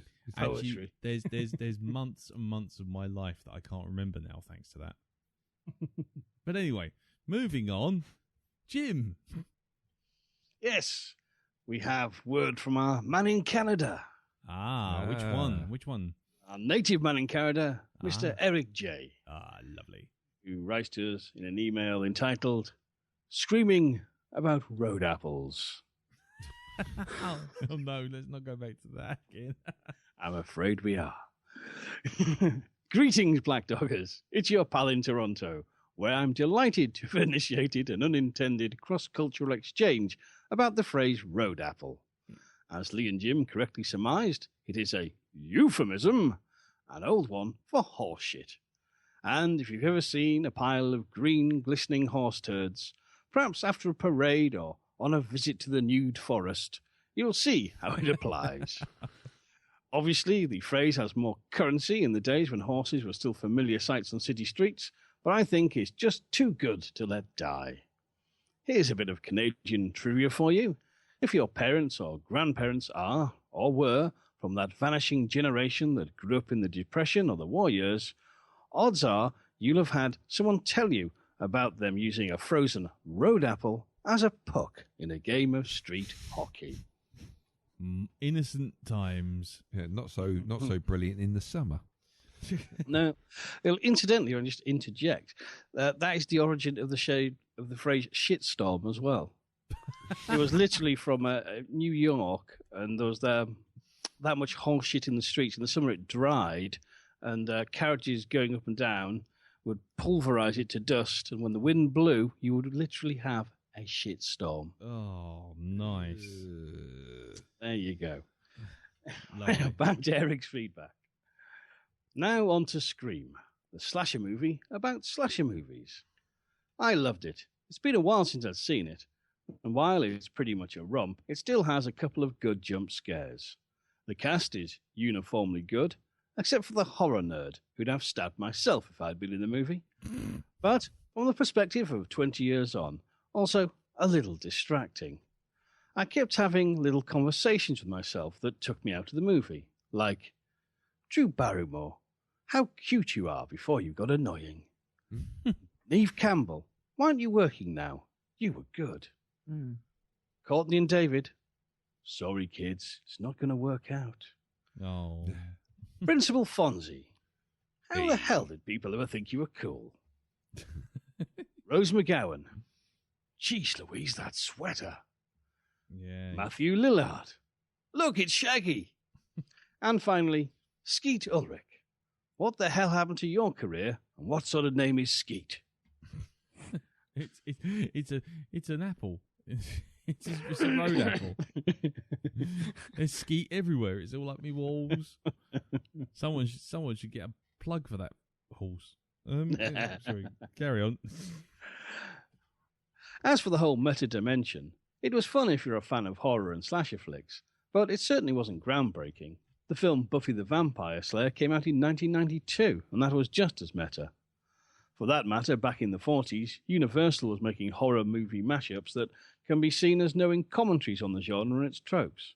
And what about The Abominable Dr. Phibes and The Theatre of Blood, Captain Kronos Vampire Hunter, and the original Fright Night? They're all just as meta, if that's how you want to use the term. Luckily, Scream was a fun film on its own merits, and a good way to kick off the Black Dogs month of horror. Now, I'm knocking this one off at work, and I can't think of a funnier closer, so I'll just say bye. Your pal, Eric. Thank you very much, Eric, and remember, if you're knocking one off at work, always take the middle stall. Oh, I also have some late-breaking feedback from the Frog Stomper. Oh, okay, yes, go for it. She really liked Scream. Very tongue-in-cheek silliness. I mean, how many movies does anyone get killed in a cat flap? Death by Cat Flap is the title of this film. Death by Cat Flap. Yeah, definitely. Oh, cool. Well, thank you very much for that. There you go. Well, that's the written feedback all done and dusted. So it's time to move on to the MP3. Well, the first one we're going to do is from our other man in Canada. The man who, let's be honest, I was incredibly jealous to learn had not only hugged, but also bought a drink and discussed many things with Mr. Dan Harmon. The bastard. There is photographic evidence of the hug as well. Yes, exactly. I have nothing but pure unrelenting jealousy. And we are, of course, talking about Herc, our other man in Canada. So let's hear what he has to say about Scream. Hello, Elton, Darren, Jim, and Lee. So Wes Craven's from the Netherlands, right? Get it? Because of all the Dutch angles? Huh? See what I did? Fuck it. Well, can you Adam and Eve it? I've never seen Scream. We watched the first 5 minutes before it gets all killy in media studies, but I don't know why, since we didn't watch any other horror movies. We did watch American Pie 2, though. What the fuck? State of the bloody education system, I'm telling you. Anyway, generally speaking, I'm not a fan of horror films, and the few that I do like, Alien, The Thing, Poltergeist, and of course, Cabin in the Woods, supplement their exploitation with something more interesting. I've seen a few slashers, and really, if you've seen one, you really have seen them all.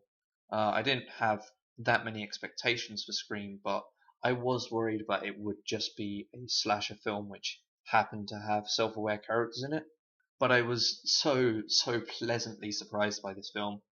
It's always a fine line for a film to mock a trope while playing it straight-faced in another scene, but wow, Scream really managed it. Obviously, I like to think of myself as movie savvy and that I know how movie grammar works, but so does Wes Craven, and he used that against me brilliantly. So hats off to him for all the misdirection. And it is the good kind of misdirection too, the playful kind, not the fuck you kind. I admit for the first 45 minutes or so, I wasn't quite sure how to take it, but once it becomes clear that the playfulness is absolutely intentional, the film becomes a really fun ride. The kind of way you can, just in one scene feel, oh my god, what's going to happen next? And then like 15 seconds later, just laugh out loud at some very dark humor. And for me, the last act was great. I think if you wrote it out on paper, it might seem fairly standard, but the way in which it's executed makes it really, really work. And let's be honest, a good deal of the credit has to go to Wes Craven and not the writer, since the guy who wrote it also wrote I Know What You Did Last Summer. What the fuck? I'm sure there's probably some flaws to the film, but I'm not too worried about that because the whole thing is executed with such confident panache that I'm sure it will hold up well on a rewatch for me. Anyway, I'm pleased to say this goes in the short list of horror films I enjoy and would be happy to watch again. So thanks for picking this film, Elton. Good job, that man. P.S. Would any of you gentlemen be kind enough to tell me which, if any, of the Scream sequels are worth a watch? P.P.S. We had Scream being playful and subversive, and then for some reason that led to a slew of lazy, boring shit like I Know What You Did Last Summer and Urban Legend, and then we had to wait another 10 years for Cabin in the Woods to come along. What the fuck happened? Love and hugs? I don't know what happened. I mean, I completely forgot about I Knew What You Did Last Summer and all that kind of crap. No, it just as ever, you get a movie that redefines the genre. Everyone jumps on the bandwagon, runs it into the ground. Several million parodies appear, and then we just have to wait until it comes around again. Cabin in the Woods and Drag Me to Hell both came out and sort of reinvigorated that sort of tongue-in-cheek horror film again. But yes, I don't know. Not my area of expertise, unfortunately. Well, it's just one of those things. It's kind of you get a film that's successful, and then everyone in Hollywood suddenly mysteriously has a script along the same lines. But it happens in music as well. The trouble is, it's kind of people see what they think has been successful and they copy that, and often they miss the point of what made what they're copying a success. In the case of Scream, it was a kind of slasher films are back. Let's make a slasher. Yeah. Yeah. And it's kind of it missed what made it wasn't that it was a slasher film. What made Scream work was it was a good film. Yeah. It was smart and funny, and they missed that out. I mean, Kevin Williamson, he wrote the I Knew What You Did Last Summer, and it was just a case of I have a trunk full of scripts I can offload now. Yeah, my kids are gonna eat. Hooray! Cool. Well, thank you very much for that, Herc, and hopefully you've made your way back from Toronto. No, Ontario, wasn't it? Toronto, I where think he's meeting was Ontario. Dan. Anyway, and I yes, as much as I'm super jealous, I'm also super pleased for you. But I am super jealous. Right. Anyway, so that's the last piece of MP3 feedback is from another occasional feedback, of Mr. John Campion. And John also put a little note on Facebook that he wasn't quite he forgot to put in this feedback how he actually found it quite amusing to have people say, "No, I'm not Randy," and don't worry, it made me laugh anyway. So I'm just mentioning it. So yes, so John's not Randy, which I think everyone could be very pleased about. Right. Anyway, so let's hear what he has to say about Scream. Hello, Jim, Lee, Darren and Elton. What's my favourite scary movie? Well, thanks for asking, Mr. Ghostface, but I think on reflection it probably wouldn't be this. Not that Scream is bad as such. I, on this rewatch, thought of it as a solid 2 or 3 star sort of a film, and I can't remember quite what I thought of it when it first came out, which suggests it didn't make that great an impression on me. If I was to single out a single problem with the film, I think it's the way that it bangs you over the head with how meta it is. The idea of a meta text in films has been done since, and it's been done more subtly and better. I think it goes back to the points that have been made on the Blackdog before about parody, where it needs to not be so in your face. And I think that goes the same for things that are this self-referential and knowing. You quite often get points in Scream where if you know your horror, you pick up on the reference anyway. But there's some character, usually the video shop guy, that pops up to explain it to you anyway. What I can't remember is whether that stuff seemed new and exciting and fresh at the time. It looks kind of hackneyed now, but I can't recall what my reaction was to the film initially. I think the other thing that took me out of the film a little is just how 90s it is. Skeet Ulrich probably has the most 90s haircut I've ever seen in a film, and for me, I'm not quite far enough away from that to think of it in the way that you might do a period piece. Another thing I found on this watch is that the best characters, or at least the ones that are most appealing, are kind of peripheral. I was surprised by how good Courtney Cox was in it. David Arquette is terrific. I thought Rose McGowan's character would actually have been a better female lead. The way she sort of riffs with Ghostface in what turns out to be her final scene is brilliant, and I could have stood to see more of that. Similarly, Henry Winkler is fantastic and is not in the film enough, and the problem is that next to them the main characters are really a bit flat. Neve Campbell isn't that interesting. Matthew Lillard is so over the top that I was just wincing every time he came on screen and did that mugging thing that he does. And Skeet Ulrich isn't really interesting until he turns up the crazy at the end. And to be honest, he's a bit creepy and weird all the way through. All that stuff with the films was cringeworthy, and you can't really see why poor old Sydney is with him at all. In general, the bits where the meta stuff works were the bits where they just let the film get on with it. There's quite a nice bit with Matthew Lillard's character right at the end where he dies in the film by having the TV that's playing Halloween dropped on him. And luckily the video shop guy doesn't pop up to point out how ironic that is and explain to you painstakingly why. There's the soundtrack too, picking out Don't Fear the Reaper, Prayer for the Youth of America, Drop Dead Gorgeous. Bit in your face, but not too bad. I also like the toilet stall murderer reveal quite a lot, where you see the feet come down and then you see the ghost face robe slowly descend over the cuffs of the jeans. That's really clever. So, in summary, kind of glad I rewatched it. Don't really feel the need to watch it again. Was less impressed than I thought I would be with it. So, here goes another 4 weeks of horror. Looking forward to this one, guys. Cheers. Thank you very much for that, John. Yeah, going back on the parody thing, yeah, that, I mean, I kind of, funny enough, I made that point when we were watching Hot Fuzz, but I have to say that, yeah, I didn't feel it so much with this one, but then again, I don't know if that's just because that's the first time I watched it, and obviously things like Hot Fuzz have felt more like a sledgehammer through a window, whereas this just had a kind of single exposition dump of kind of like, oh, don't do this, don't do that, do this, do that, do that, don't do this. Oh, do you like Halloween? Do you like sort of Friday the 13th? And it kind of would leave it for quite a bit, whereas something like Hot Fuzz was kind of constantly referencing it as a part of the story all the time.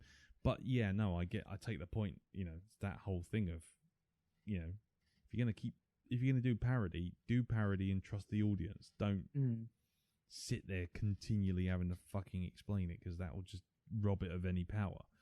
But anyway, yeah, a lot of your audience will be the people that have already seen that stuff and going to your film because of that stuff. Exactly. Yeah, exactly. For a second there, I was wondering what you're talking about when you said your audience. I was thinking, what, this audience? What the Blackdog?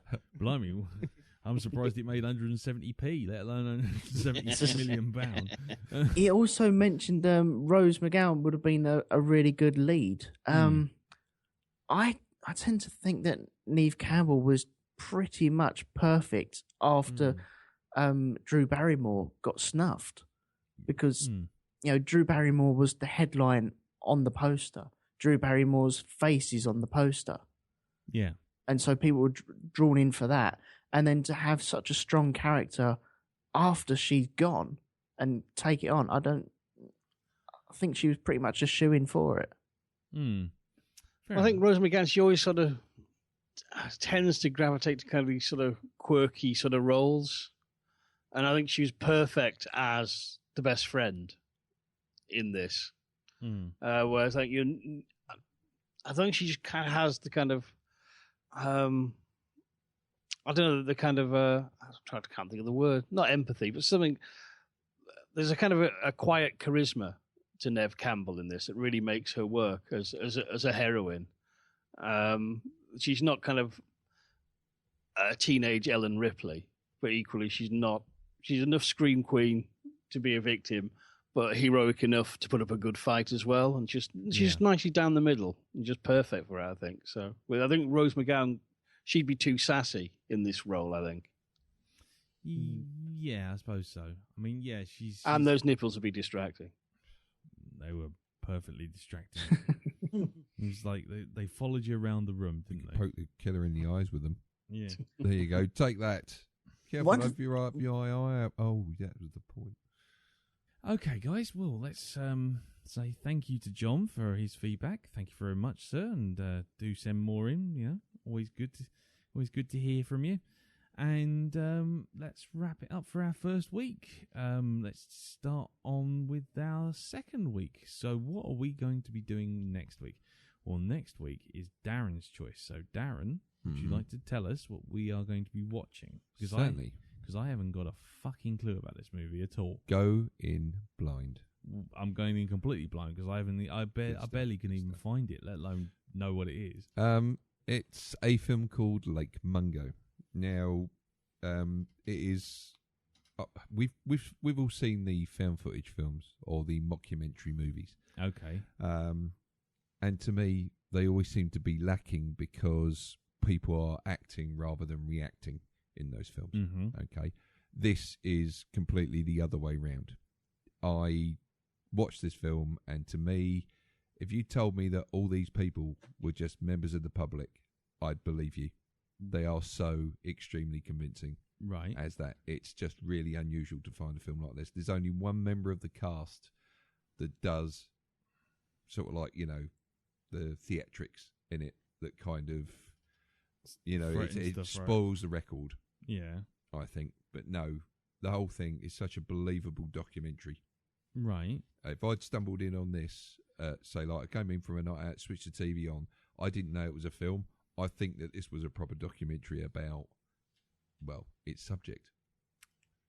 Right, so you're not even going to tell us what the subject's about. Well, this is what I say about going in cold. It is a. All I'll say is it is a ghost story. Okay, that's all I'm going to tell you.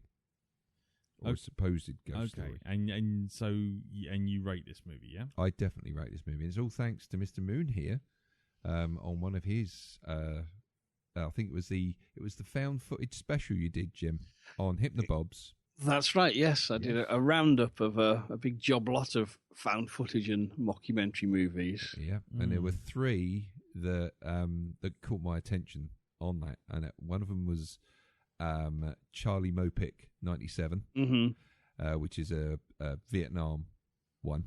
There was also the Behind the Mask. Yes, which talks about, which I still haven't watched yet, and I really keep meaning to watch it.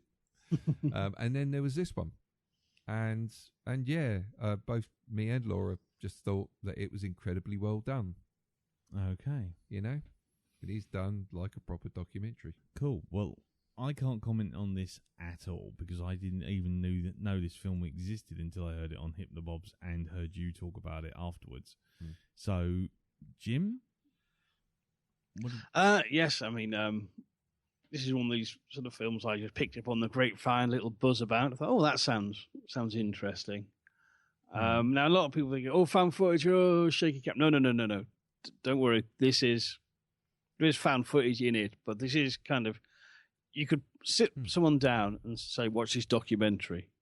And it is just so perfectly done as a documentary. It's great.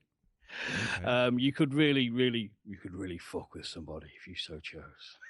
It's mainly talking heads. The whole thing. It's that. Yeah, it's beautifully made and beautifully sort of put together the way it tells this story like a really good documentary should. And you piece it together. And it's just, it's sublimely strange and creepy, but it has a proper, actually real good dramatic depth to it. And one thing I would say is watch right to the very, very end. Yeah. What, you mean post-credits? Just watch it until the thing stops playing. Yeah.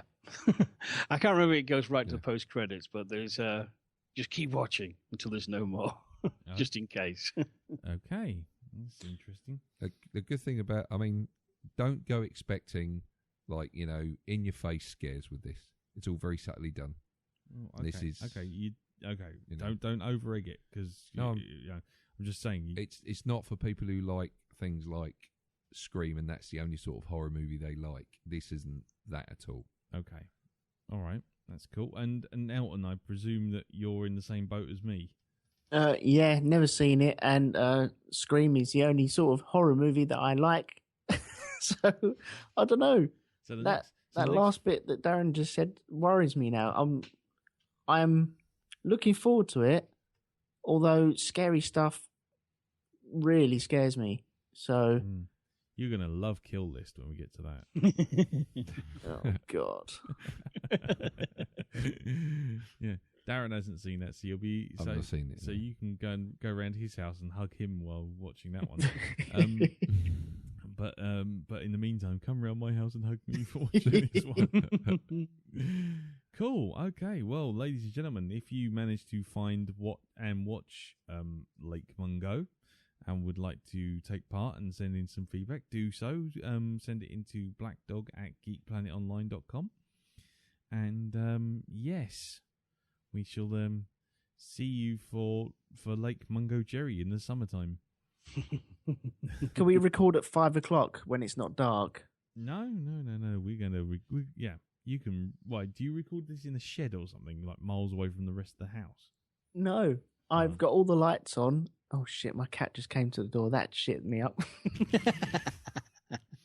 Don't worry, Elton. I'm just as bad. Seriously, I scare easily with things that you don't see rather than things you do. Yeah. So yeah. Anyway, if I know this film's going to be a little hard to find for some people, so yeah, if we find some way of shall we say offering up or at least pointing them in the right direction, we shall on the Facebook group, which is facebook.com/groups/the Blackdog Podcast. Right, that's it then. Well, and 4 weeks of horror is off with a thumbs up and a well done. Well, good suggestion there, Elton. Good stuff. And yes, and you guys have something to plug, I believe. You and Mr. Moon. Yes, take it away, Elton. Okie dokie.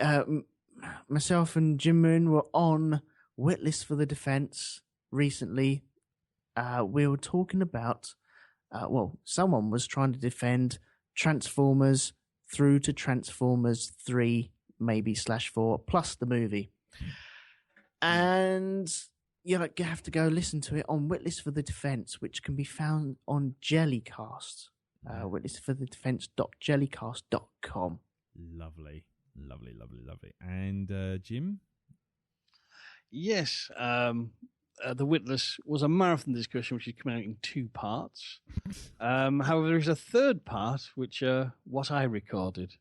As referred to last week, I did watch all 4 Bayformers films in one marathon session. And I recorded audio logs as I went along, which I have foolishly released to the world. Yes. Which can be found on my own podcast on the Hypnobobs feed, which is on iTunes, Geek Planet Online, Rogue 2, and on Stitcher. And also this week, if I wasn't spoiling you enough, I also released another one. A Microgoria, a little cast about one of my favourite childhood books, Usborne's All About Monsters. Nice. So do check that out too. Lovely. And if you haven't super saturated enough, you can hear me, Elton, and Jim on Are You Telling Me Porkies, which you can find which you can find on Podbean. And on iTunes. It's like we're like a travelling troupe of random podcasters, like the Three Amigos. Anyway, yeah, and we were talking with Ollie about killer dildos, and killer dildos of Forest Hill, as I recall. Anyway, right, Darren, have you got anything to plug? Seeing as you're on the case. Just no. Good. So, ladies and gentlemen, we'll see you all next week for Lake Mungo, and we will be back to our regular Tuesday recording time. So, yes, until then, we'll see you soon. Take care, and